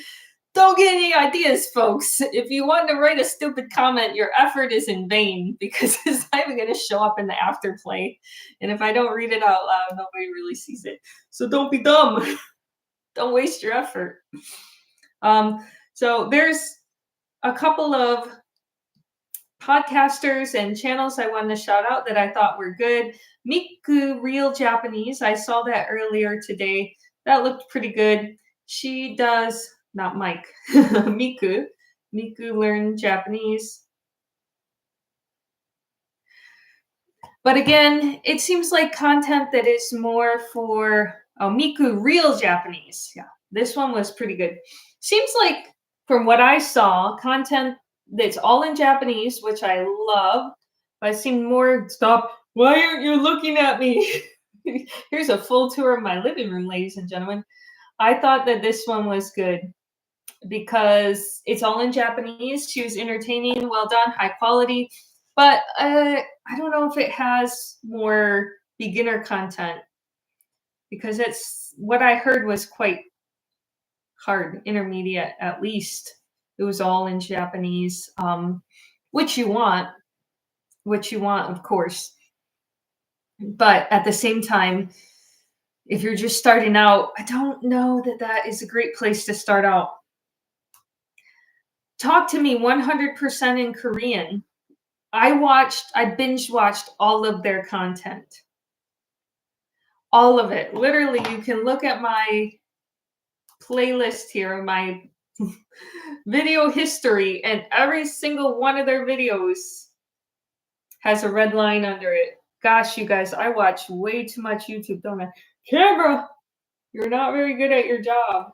I'm just trying to point out that I watched all these, and I think it's a good channel. I wish they had more content. I know they have a subscription or something you pay for, but I was thinking, I looked into it, but I'm like, I bet they don't even have that many full immersion videos on their website that are worth paying for. I bet it's not even gonna. So I didn't bother, and I just went with other podcasters because at this point my Korean is good enough that I don't need to just learn. I don't need to just do learning material, and that's where the sweet spot is when you grow up. Grow out of that stuff, and basically the world is open to you. That's where the language learning really gets fun because you can start combining it with your hobbies, your interests, completely native material, and everything's open. Versus the learner material where you're much more limited. Some Tian333 said, 你的语言天赋 somebody sent a, you're interrupting me. 你的语言天赋生真出名真好。你的语言 what did it say? 你的语言天生真出名真好。Thank you. Your talent for learning languages is very famous. Amazing. Sorry, I was trying to read that while new messages are coming in. And it's throwing off the spacing.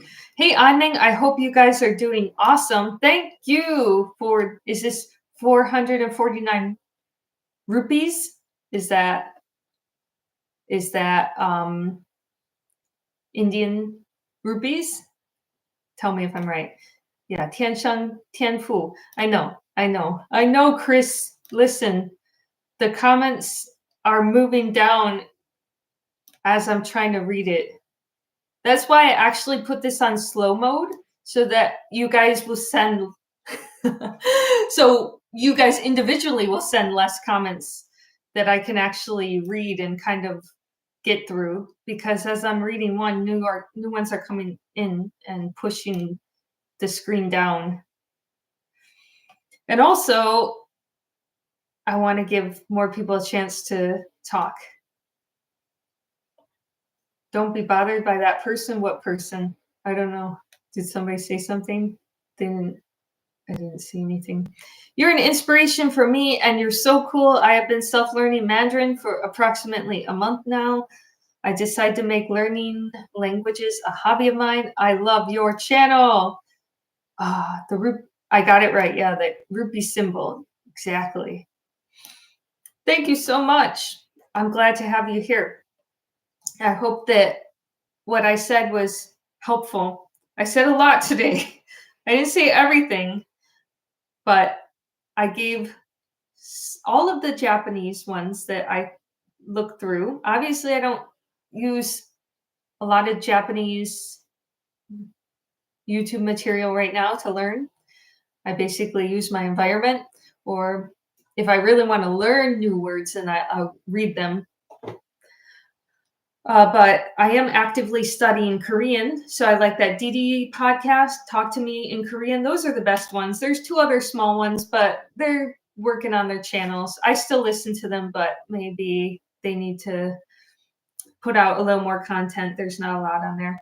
For Mandarin, I saw a pretty good one called Talk Taiwanese Mandarin with Abby. If you're studying Chinese, Talk Taiwanese Mandarin with Abby. Listen to a little bit of that today just to give you some recommendations. That one looked good, but also pretty difficult content. Probably intermediate and up. I've still, since I'm not in a Chinese speaking environment, this is the tough part about learning multiple languages, you guys. Everyone always asks, how do you maintain those? How do you not forget the ones that you already knew? Well, by using it. If you don't use it, you lose it. It's just like playing an instrument, like the violin. I've been so inconsistent with that over the years, on and off, and you do lose ability. Luckily, it's never completely gone. And I did start practicing again recently. Don't ask me to play. Maybe the next live stream I'll play for you. But it's something that you do get rusty at. So how do you maintain all these languages while learning new ones? You have to have exposure. I'm not living in China. I'm not even living in Korea, and I'm actively studying Korean right now. I'm not living in Hong Kong. So what you need to do is get exposure to that. If you're just maintaining a language, you stay at maintenance level. You're not necessarily trying to improve your Mandarin. I'm not, although I'll read books every once in a while and learn some new words through the books in Mandarin. But basically, I need about 2 or 3 hours of Mandarin a week just to not lose my level of speaking, right? 2 or 3 hours of speaking. Sometimes, yeah, that's about what I do. 2 or 3 hours of speaking a week. And then a little bit of reading from time to time is pretty much at maintenance. And I was listening to a podcast in Mandarin for a while just to keep up with getting some exposure. And that one was Malaysian. It was called City Plus 下班有话题. And I found that one actually through the podcasts on Apple. There it is, the pink one, 下班有话题. And then there's another Japanese, focus. Yeah, 下班有话题. And then there's a Japanese one next to that I really liked, 世界一周. So that was intermediate at least though. And the 下班有话题 was pretty much just news, so it was high level. 下班 not 下班 下班 like finishing work. I really like them, although they were doing podcasts during Corona and it was really annoying. They just talked about Corona constantly, and I got really sick of hearing about that for like the 15th time. I'm Ming, B and S here. Hey, and you're in my Discord. Pimsleur is a game changer. Thanks for the recommendation. Waiting to see you and Tommy sometime in India. Yeah, we got to travel to India. Tommy's been there once before. I would really like to travel to India with Tommy together and check it out. It's quite a long plane ride, but it's probably closer than going back to America. We got to do it. We got to do it. We're going to go and we're going to find you and we're going to hang out. So,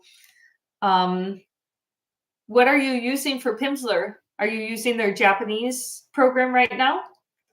I used that years ago. I started with the Pimsleur program in 2015. Gosh, it was a long time ago. And went through their entire program. At that time, they only had 4 Japanese levels. Now they have 5. Tons of content now. And they added to their Korean one recently, too. All right. All right. Gosh, I'm going to try to hold it steady so I can look at some of your comments and read them. Alex says, 2年前から毎日日本語を練習しています. I've been studying Japanese every day, practicing it since 2 years ago. 最近やる気がなくなってしまいました。どうすればいいですか? So recently, my motivation has been lost. What should I do? If you've lost your motivation to study Japanese after 2 years, I'm probably in the same boat as you with Korean, because I've also been studying Korean every day for about the same amount of time, and I was losing motivation and not keeping up with as many hours as I should. I could see that, because number one, you should be tracking your hours, comparing how much you studied before to now. You probably don't have information about how many hours you were studying before, but at least you can keep yourself accountable now. You set a goal. How much are you actually studying? How much have you fallen off of the horse? I can see with my Korean that I've fallen off of the horse from doing 2 or 3 hours a day to barely doing an hour a day on average. And that is just not good. That's why I'm plateauing a bit. So I need to up it. So the first thing to motivate you is a sense of guilt. I really been dropping the ball with Korean lately. Look, this month I only did 24 hours. Last month I did a pathetic 6 hours. Are you kidding me? It's because it was Christmas. 6 hours last month. Holy crap. That's the definition of falling off the horse. I'm supposed to study 2 or 3 hours a day of Korean, and I did 6 hours in the whole month of December. Because of the holidays. Yeah, because I was lacking motivation. So that spurs me into kind of panic mode. Like, that's the first thing to get yourself motivated is, I'm not doing good.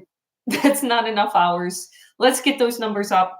And then find something, switch your routine. If you were used to doing one thing, just studying from a book, like I was with Korean and going to class, the last month I've just been listening to things and trying to make it more interesting. It's like going to the gym. You get bored going in, doing the same thing, going in, doing the same thing. Sometimes you want a change of pace, a change of scenery.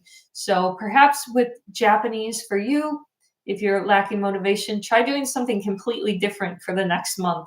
It's not taxing, doesn't make you want to pull your hair out when you have to do it. Something you want to do. Perhaps it is a bit lazy for me to spend all those 24 hours, 25 hours, which I did just listening to Korean, and I wasn't good about writing new vocabulary down. I wasn't good about getting any speaking or anything, but it was better than nothing.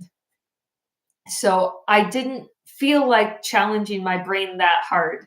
It was like the first step of getting back into slowly progressing back into a better routine. It didn't make me want to pull my hair out that, I got to go listen to that Korean podcast for an hour. I'm like, I'll just listen to it. But sometimes I don't want to get out the book. And I think that was stopping me. Maybe I did too much before. Memorizing vocabulary, it felt like a chore. So if you're at the point where learning Japanese feels like a chore, do something a little bit easier. Even if it's not as efficient, it's certainly better than falling off the horse. And you might use that as a stepping stone to get back on. Telug Superhuman says, yes, I'm using it for Japanese Pimsleur. And I'm in level 5 now. Good. Yeah, wow. Not many people make it to level 5 in Pimsleur. You're doing really good. Most people kind of quit and they don't move on. My mom certainly didn't. She didn't move on past Pimsleur level 2. Also, I'm planning to come to Japan in May. Maybe you and Tommy can come back with me to India. Maybe, but more likely we could probably meet you here in Tokyo.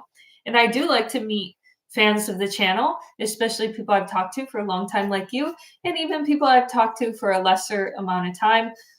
You're in my Discord, so we have a good, easy way of contacting. If any of you ever want to get to know me or even one day meet up, I've invited you guys to my house before. I've had fans over.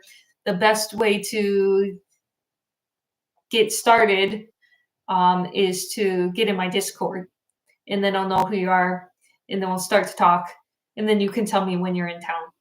And that's usually how it works. That's how I've met everyone so far, and I've met quite a lot of you. Hey, Usha! Yay! Usha, welcome. Usha, you're here. It's okay. You missed the great power outage. You lost internet for a little while. But hey, Wusha, let me show you something really cool and stupid at the same time. You guys ever spend money on something dumb? I mean, it's one thing to spend money on language and investing your time and money into that. It's another thing to spend money on dumb stuff like this. Let me show you the dumb thing I bought. Look at my violin over there. Woohoo! Did you see the colors change? Oh my gosh, you guys, the colors changed. Toho. And I can keep changing the colors. Yeah, because I bought a thing. It does that. It's even better when it's night. You can really see if I turn the lights off. Yeah. This one is called Rio. This one is called Chinatown. This setting is called Ibiza. Yeah, folks, that's what I bought. This one is called Arctic Aurora. So that's what we're doing now with these live streams. Change the colors in the background. That was a good use of money, maybe. Personally, I think that one's the best. And this is what it looks like when we turn it off. And I'm doing that like magic. Okay, that's my new toy. All right, that's a new toy that I got. And I like it, and I think it's cool. David said, if you know Malay, Indonesian wouldn't be hard for you, right? Must not be talking to me because I don't know Malay. Malay is a very different language than anything I've ever studied. I try to stay within kind of connected languages. That's one way to make it easier. People just asked, how do you maintain languages? Well, luckily the ones that I know have some overlap. So I'm not going to forget Chinese kanji, even if I don't read another Chinese book for the rest of my life, because I'm in Japan. There's kanji all over the place. So there's the overlap there. Also, even though Korean doesn't use kanji, a lot of their words and vocabulary are kanji based. And that's another overlap. It makes it easier to not only learn a new language, but also to maintain it because it kind of follows the logical structure of the languages that you already know. And it definitely does for Chinese, Japanese, Mandarin and Cantonese, as well as Vietnamese, which I want to take on in the future. But not yet. Everybody keeps asking me, when are you going to do Vietnamese? Because I've talked about it in videos. And honestly, I put Cantonese ahead. I thought I could learn Cantonese faster than I could start with Vietnamese because I know Mandarin. And that turned out to be true. So I put Vietnamese on the back burner and said, nope, I'm going to do Cantonese first because it's going to be faster. And I think if I were to start Vietnamese right now, it would really negatively affect my other learnings that I'm trying to do. I'm already not meeting my goal for Korean with hours. I'm already not meeting my Cantonese goal. You throw another language in there, it's just too much. Because remember, I'm not trying to just learn a couple phrases and make a video and drop the language. I'm not just learning the language for views on YouTube. I really want to know it and I want to go deep into the language, and that takes a lot of time. So I don't want to spread myself too thin. When I start reaching my goal for hours in Korean and Cantonese consistently, then we'll talk about Vietnamese. But I feel like at earliest that would be the end of this year. I am just not there. That's just too much, man. How do you track your languages? Asked Mark. Well, here we go with the handy iPad. I'm the iPad girl, by the way. I'm the weirdest person in the world. I carry this thing everywhere. It's inseparable from me. I don't even barely use cell phones. I just use the iPad. So I track it on this app. I think it's called Track App or something stupid. And that was this last 30 days? Oh, that was last month. That was bad. This month was much better.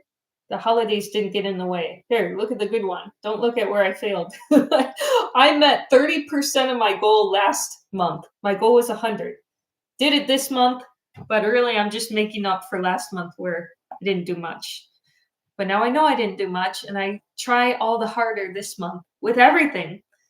The gym, I only did 5 hours in a whole month for December, and I ate a lot. So this month I did 15 hours in the gym, or January. December was 5 hours. January, I'm like, I got to make up for not doing much in December. And I think that's good. I think that's good. So you, do you play the violin? Yes, I do. Yes, I do. I'm not going to break it out right now because it is now 2 a.m. I don't think my neighbors will appreciate that. And I don't think I'm going to play as well as I could at 2 a.m. I don't want to embarrass myself, but occasionally I put little violin videos on my Instagram shorts. I'll start doing that again. And then maybe for the next one, the next live stream, I'll play the violin for you. Would you like that? So it's kind of crazy. Jim Ross came in here and gifted 50 Oriental Pro memberships earlier in the stream, and I still see that up there. That was a big gift. I know exactly why he did that, because I just gave him a tour around the country while he was here. And yes, I really appreciate all of that. Everyone who's given a super chat, everyone who's become a member or donated a membership. 50 is a lot. That's literally doubling the number of members we have. When I looked at yesterday, it was 65, so just about doubling it. We got some good content. We're making Japanese lessons, like real Japanese talk with Tommy, teacher Tommy. And he is so funny. And the content's really good. I went through all of it. I pick out the lesson theme, but Tommy fine tunes it, and then he adds his personality. The one we did the other day is so funny. All right, here's the polite way. You want to sound polite in Japanese, or do you want to sound rude? Here's the polite way to say, give me something. Omizu kudasai. Omizu kudasai. Please give me water. Omizu. Omizu. Some people just say mizu. Omizu is even more polite. It's an honorific. Omizu kudasai. Omizu kudasai.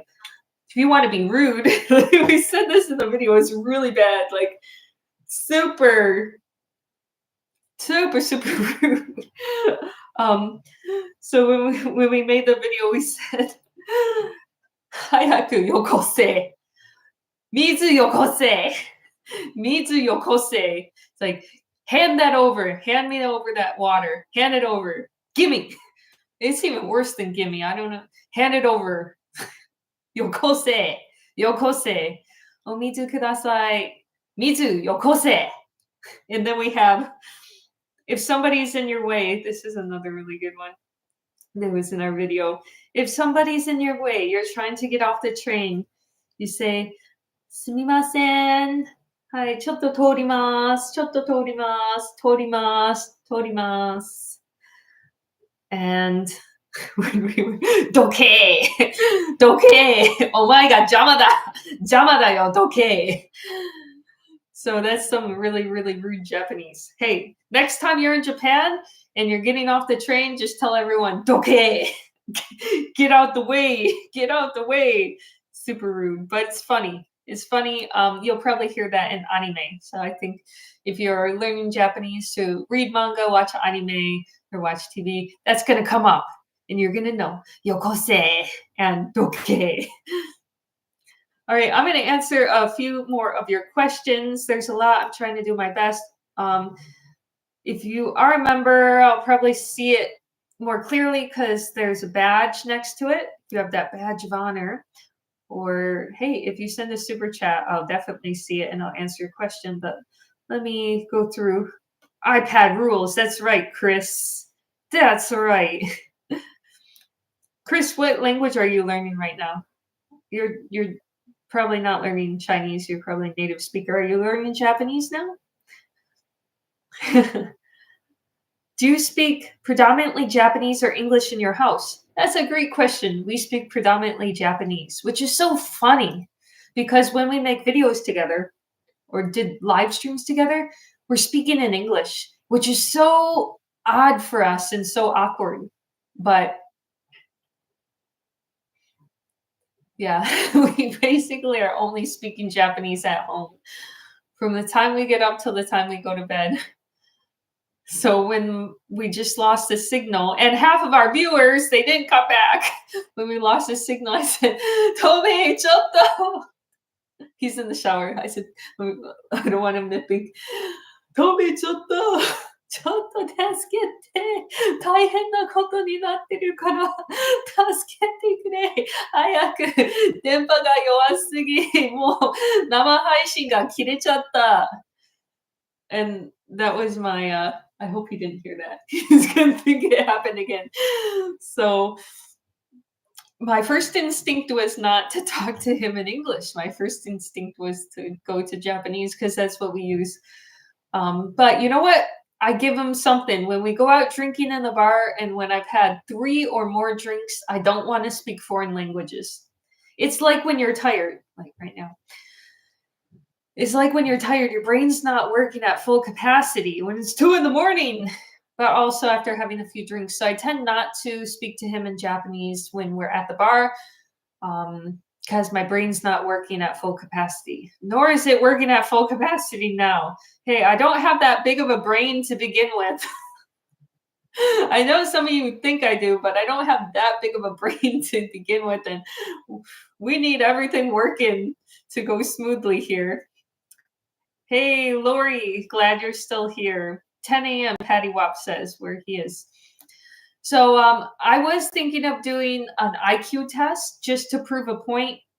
I know for a fact that people that have a higher IQ learn languages faster. That's true. They have an advantage. I am not one of those people. I've never been outstanding like that in high school above my classmates on any standardized tests, the ACT or whatever. You guys took the SAT if you're in America too. Never had any of that. I was never told that I was behind the other classmates, but there was nothing that made me stand out in high school or on those standardized tests. So I'm led to believe that I'm a normie. We're normies here. So I'm working with the same tools that you guys are working with here. We got the same tools in the tool shed.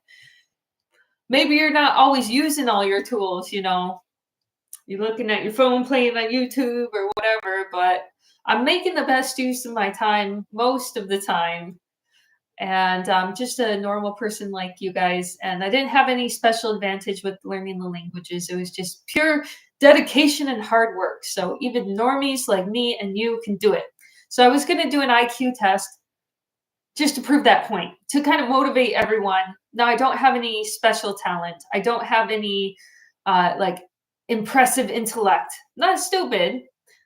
It ain't going to be a bad score, but it's going to be a pretty normal score if I were to take the test. I'm basing that off of my ACT score when I was in high school. Came out pretty normal. I did not try hard on the ACT. Maybe I could have done a little better, but giving myself all the benefit of the doubt, it ain't going to be like a score above 115 or anything. 115. It's not going to be a score above 115 on the IQ test. So definitely not. That would shock me beyond belief. Then I really don't believe it will be. I am a normie like you guys.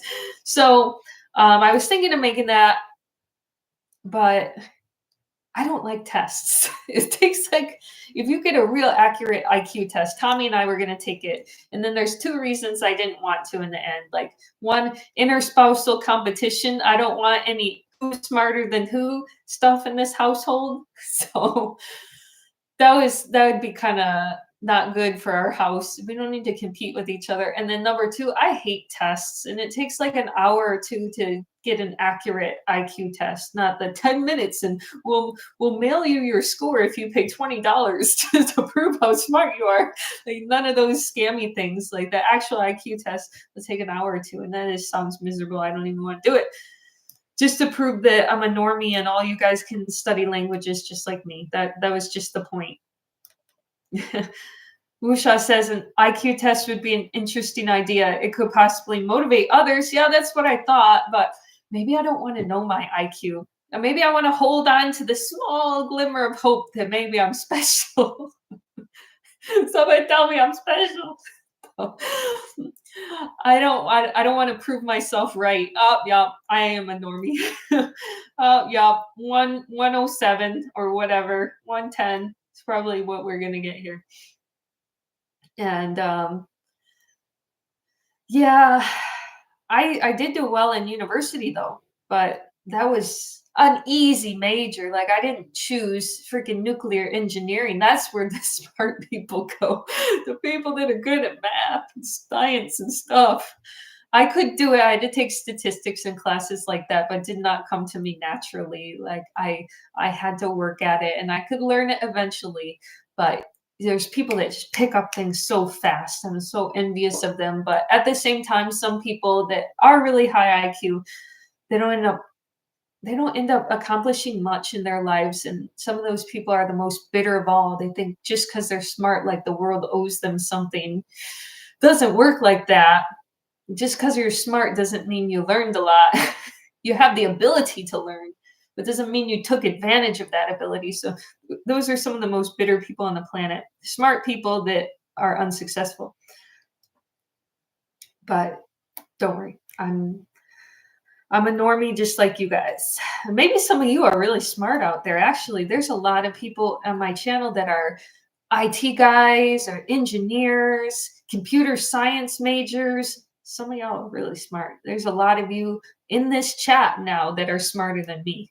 You get a higher score on the IQ test than me. But whether or not you learned Japanese properly is another thing. Whether or not you took the time to use that intellect you have is another thing. Maybe you were just scrolling around on YouTube. I don't know. Yeah. But it's certainly an advantage, but not everybody takes it. And hey, at this point, like, we've lived a lot of years and we've had a lot of time to acquire knowledge, and knowledge is going to be the most important thing. Chris Jung says, love from East Lansing, Michigan. Nice. East Lansing. Yeah, Spartans. Go Spartans. Go Spartans. We have a couple questions I'm going to answer here. It is 2 a.m., so I don't want to stay up too late. I'm getting quite tired. All right. Love from Uruguay. Hey, nice to have you here. South America in the house. All right. Olivia asked, what did you use to have a good... sorry, I can't even read right now. What did you use to have a good accent in Japanese and Korean? What did you use to have a good accent in Japanese and Korean? That was built up over time. At this point with Korean, I'm still intermediate, so I don't brag much about my accent in Korean. I definitely didn't start out with fantastic native sounding pronunciation in any of the languages I studied. I said start out with. I wish you could have seen the progression that I had in Mandarin. Unfortunately, I started my YouTube channel so late that you just saw me after nearly a decade of Mandarin, and that's where the channel started. So I had a very good grasp on Chinese and Japanese by the time I already started this YouTube channel. I didn't sound very good in the beginning. And you can even go back a couple years, 4 years or so into my Japanese videos and see that my Japanese has improved drastically, actually. It's improved a lot. Speaking wise, accent wise, you know, I've lived here for long. I'm talking to Tommy daily, but it just shows that there was this small progression over time. I got better and better and better. But I did ask my teachers to be merciless. I'm not at that point with Korean yet where I'm going to have them pick me apart, but I did with Chinese, Mandarin in the beginning. I said, just pick out every mistake, every single thing. Here's the sounds I think are hard. Help me with these. For a lot of foreigners, they have difficulty with ra-de-do-de-do. In Japanese, they have difficulty with the katakana words and pronouncing those the way Japanese people do. I can think of one that I really had trouble with was the word for straw. Every time I'd go to the convenience store and ask for a straw, they didn't understand me. But straw. That was a hard one. A lot of Americans have trouble with in English speakers with the Japanese katakana words because we want to say it the way English is said, and it's a little bit different. So having your teacher give you no mercy on that. Oh my gosh, we have a big YouTuber in the chat right now. I didn't expect that. Think Before You Sleep said, do karaoke with Japanese songs and try to match the pronunciation of the singers. Easiest way to get a lot of the basic pronunciation down. Yeah, singing is an excellent exercise because you're also doing the same words over and over again, the same lyrics. You sing that song multiple times. That's a very good tip. I actually watched your video today, Think Before You Sleep. I watched the video you did about this woman on TikTok complaining about her dating life. It is so cringy. Super cringy TikTok content. That was, yeah. I don't actually go on TikTok to watch that. I go and watch reactions like yours and other YouTubers and see the highlights. Let's see the worst of the worst. Biju Mike, another big YouTuber's here. Wow, glad I stuck around for the last for the extra mile here because all you guys are coming in here. Hey Mike, I was also watching your Japanese videos. And Mike started another channel recently about his experience learning Japanese, especially as someone who is still in the process. You know, a lot of us that make Japanese content, we've already been doing this for years and years and years and have gotten fluent in the language. How about it's rare to hear from someone who's still in the process, who's still trying to reach their goal, like Mike. And he brought up in a recent video this video game that I had heard about called, what is it called? Wago Tabi, right? Wago, like Japanese language, vacation or adventure travels, Wago Tabi. And I know of someone who was in my Discord that was playing that game and he showed it to me. So I watched your video about that. Anyone else playing Wago Tabi right now? It looked kind of interesting. The concept is that they start you off with English and they slowly transition it into Japanese more and more as you play the game. And I did have a Patreon member and guy in my Discord who was using that, and he came to Japan. And I know he's been studying a lot. Unfortunately, when he came here, I remember we were on the street and we suddenly got interviewed. Randomly. We literally were on the street and randomly got interviewed. There's these crews that'll come around and interview foreigners and ask questions for the Japanese news. And they asked us, 新年抱負は何ですか? 何か新年抱負がありますか? あったら教えていただけませんか? So what's your New Year's resolution? If you have one, could you tell us what it is? And he blanked out. Like he couldn't really answer any of the questions. So I don't know. And he was studying really hard too. I don't know how much that game and some of the other things he was doing was translating into actually speaking ability. And I know Mike had that issue when he was here too. Retrieving things that were taught to him. I think he knows a lot of words, my Patreon. And I think Mike knows a lot of words too. bringing them up on the spot is another skill. Or being asked in real time a question. You know, あ、漢字検定を受けたいですか？あ、それはすごいですね。何のためですか? And they just ask quick fire questions to you. That's another skill entirely, and you can really only get good at answering questions on the spot by being in a position where you were conversing and answering people's questions and talking back and forth. Think Before You Sleep said, someone emailed me that channel and I laughed my ass off for hours doing the research. Yeah, that video. I literally watched that earlier today.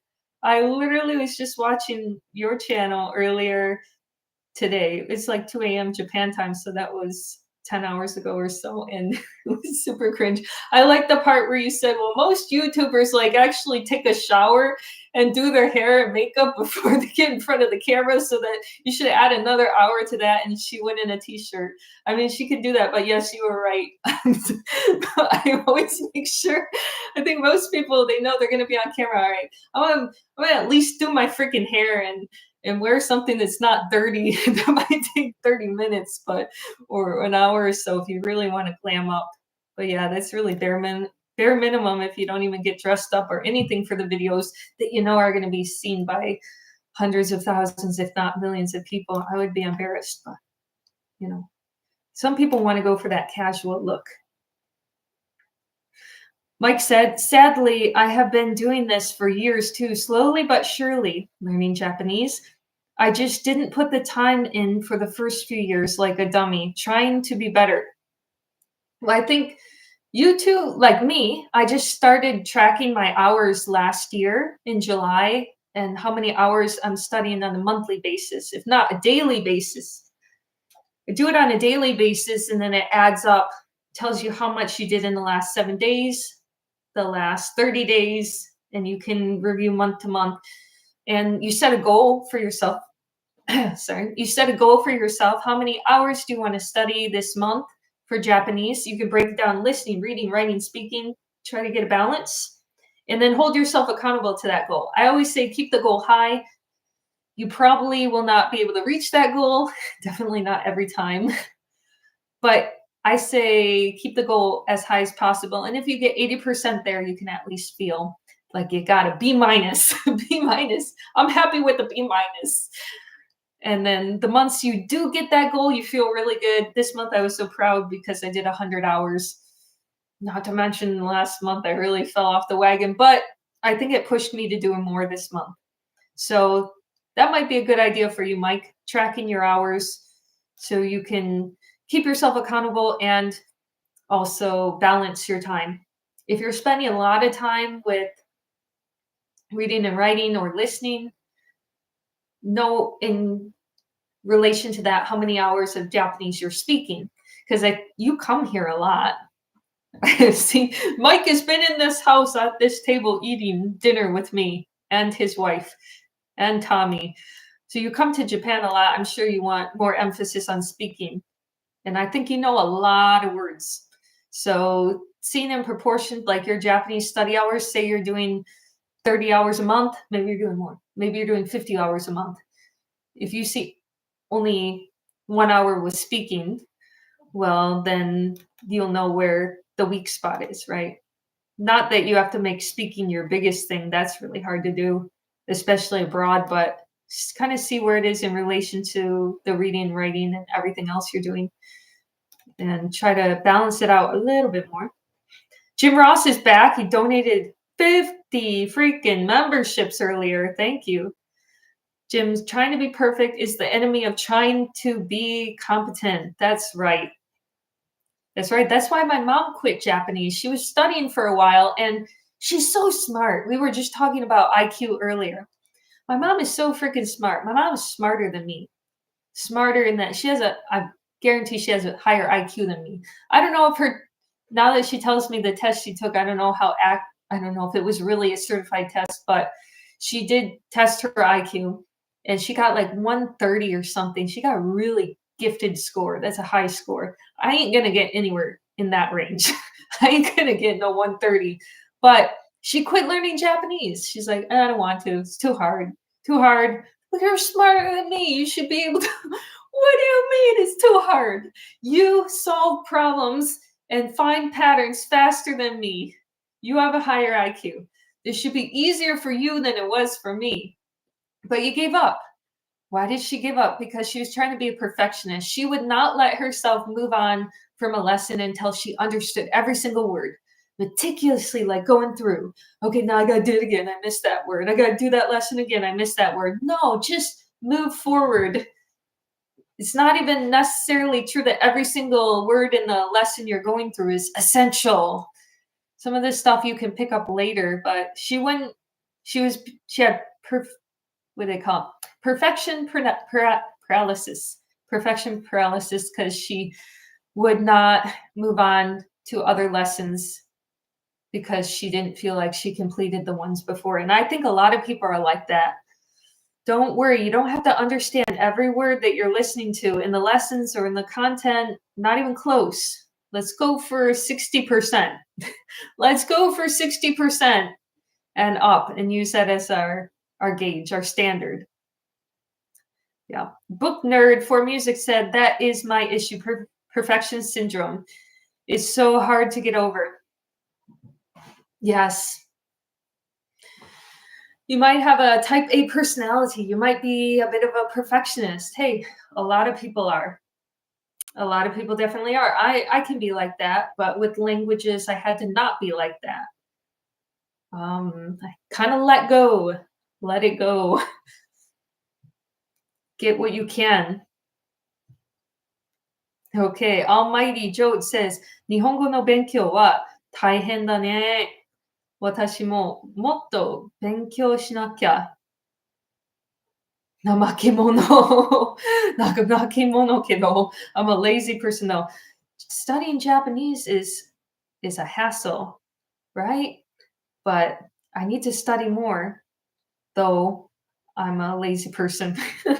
We're all somewhat lazy. I can be quite lazy in my own ways. Yeah, definitely. I was last month. No doubt about it. No doubt about it. I was lazy with studying last month and lazy with doing things I need to do last month.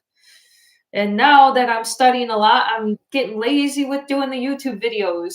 Do I want to learn more? Do I want to actually make some freaking videos? I did go out and film a video today, though. I think that video was kind of stupid. It was definitely a stupid video, but I don't even think it was good quality. So maybe that one's not going to make it. I'll put it out as a short. And then I think I need to refilm it with better lighting. I went into a manga cafe, internet cafe, to film videos with a black light, seeing how clean our internet cafes in Japan. And it's just so dark in there, even with the lights on. Terrible lighting, doesn't look great. I think I need to bring a light in next time. You guys don't realize, like, all this. Let's see. You see all this professional equipment? Look at what we're working with here. You think that's normal lighting? No.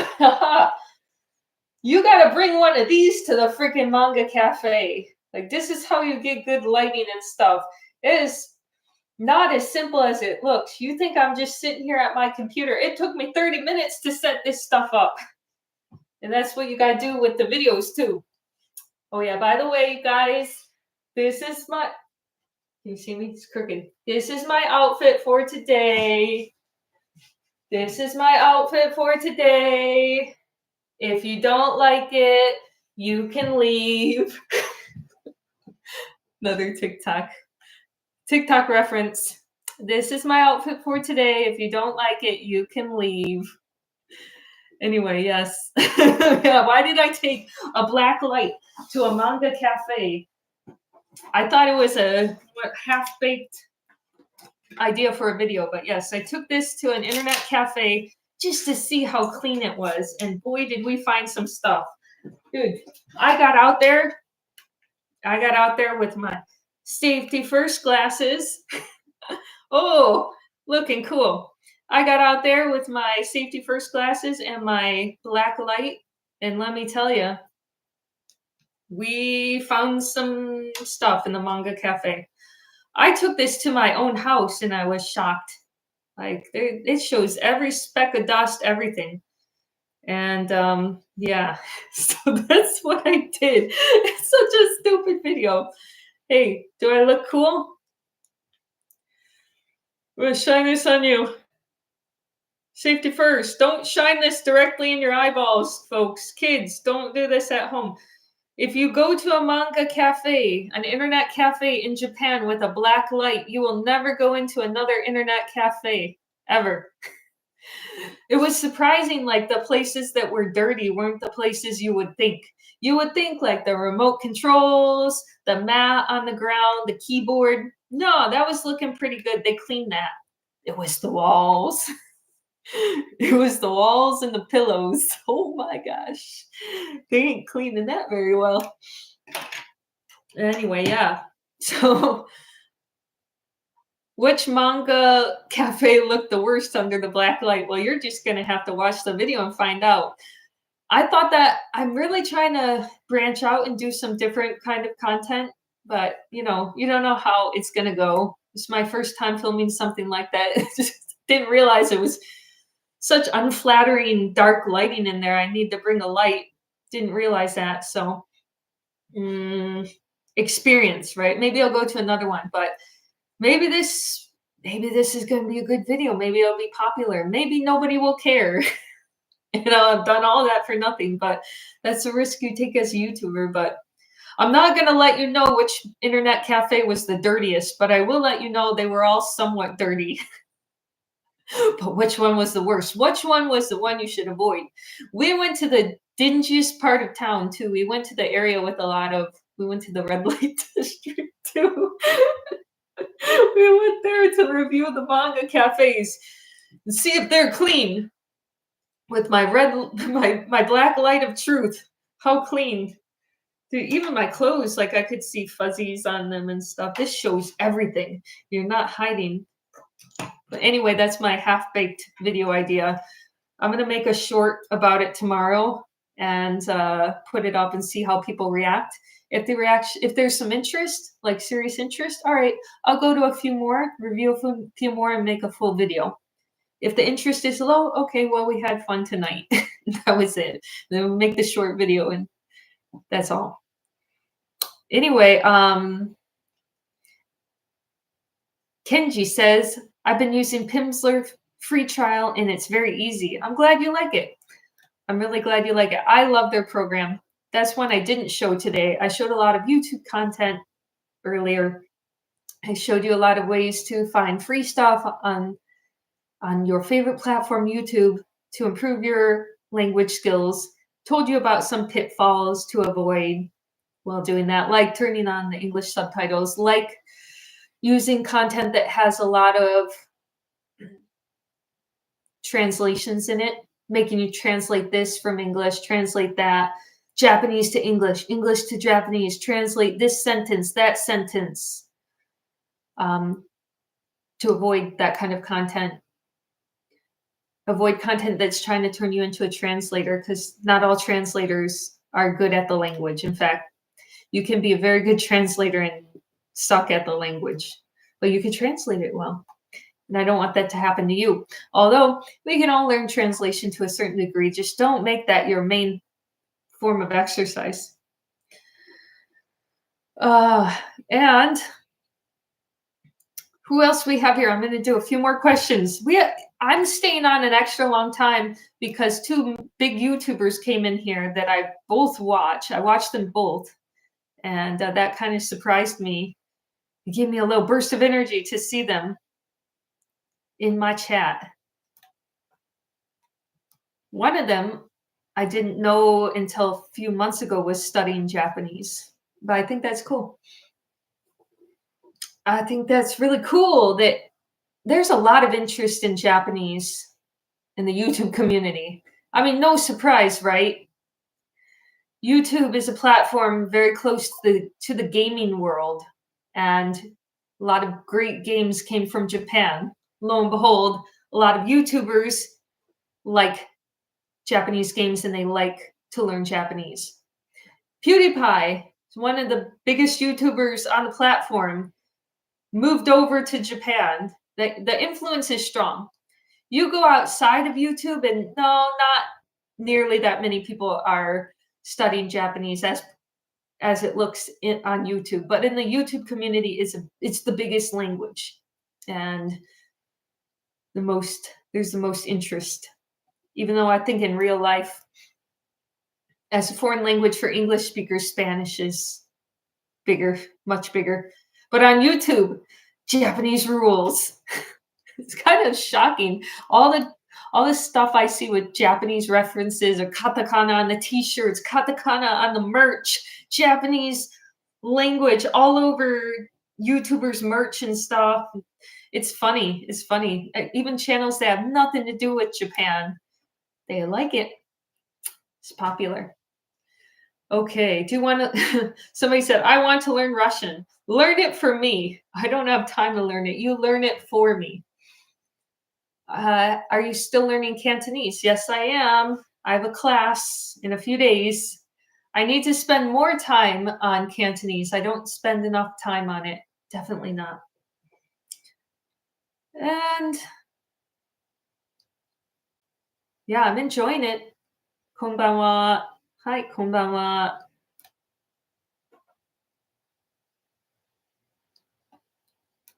All right. She only looks Russian. She doesn't speak it. Yeah, if I speak it, they'd be shocked. They'd be shocked that I sound so weird. Why do you speak Russian with an American accent? I think people are more shocked I don't speak Russian than they'd be shocked if I did. Yeah, even Russian people come up to me thinking that I'm one of them. All right. 恭喜发财。对了，最近就是春节，祝你新年快乐，恭喜发财，红包拿来，万亿如是。Oh wait, what am I saying? 万亿如是，I'm so tired. All right, I'm gonna end the stream pretty soon. 万事如意 ，OK， 万事如意，恭喜发财，祝你们新年快乐。我今天非常累。现在在日本已经是2点半，早上2点半，知道吗？没关系，反正刚刚那个人可能在上海，上海现在是1点半，对吧？ Yeah, 万事如意，万事如意。Hope everything is good. All your best wishes, success to all of you in this new year, the year of the snake, 蛇年。The year of the snake, 蛇年. We got the year of the snake. Last year was the dragon. Year before that was the tiger. Yeah, tiger, snake. Oh, tiger, dragon, and snake. Snake this year. It's a snake year. Will you play some violin for us? I'm already having trouble keeping my eyes open. We're going to save violin for the next time. 祝你们天天开心，万事如意。希望你们年年有余。希望家人健康。Oh, Richard said, 我老婆是上海人. His wife is Shanghainese. Excellent. Okay. Hey, Bob from Michigan. Hey, Bob from Michigan. Hope you're doing well over there. I miss Michigan. I want to come back. But my mom is coming to Japan in April, so I'll get to see her. And I'm going to call it a night. So I hope you found this useful. I hope that you got a lot out of this. Give this video a like. I went through all the stuff. You can find some of my recommendations about using YouTube, YouTubers that I found cool, videos that I liked, podcasts that I liked, and I recommended them to you. Take that information and you use it wisely. And look for my next internet cafe video. All right, we'll see how that goes. I might end up making this into a series, which would be hilarious because I literally went in with the black light and checked the toilet too. Okay, before I lose my voice, yeah, that was the peak of my YouTube career when I'm in an internet cafe toilet with a black light and a camera.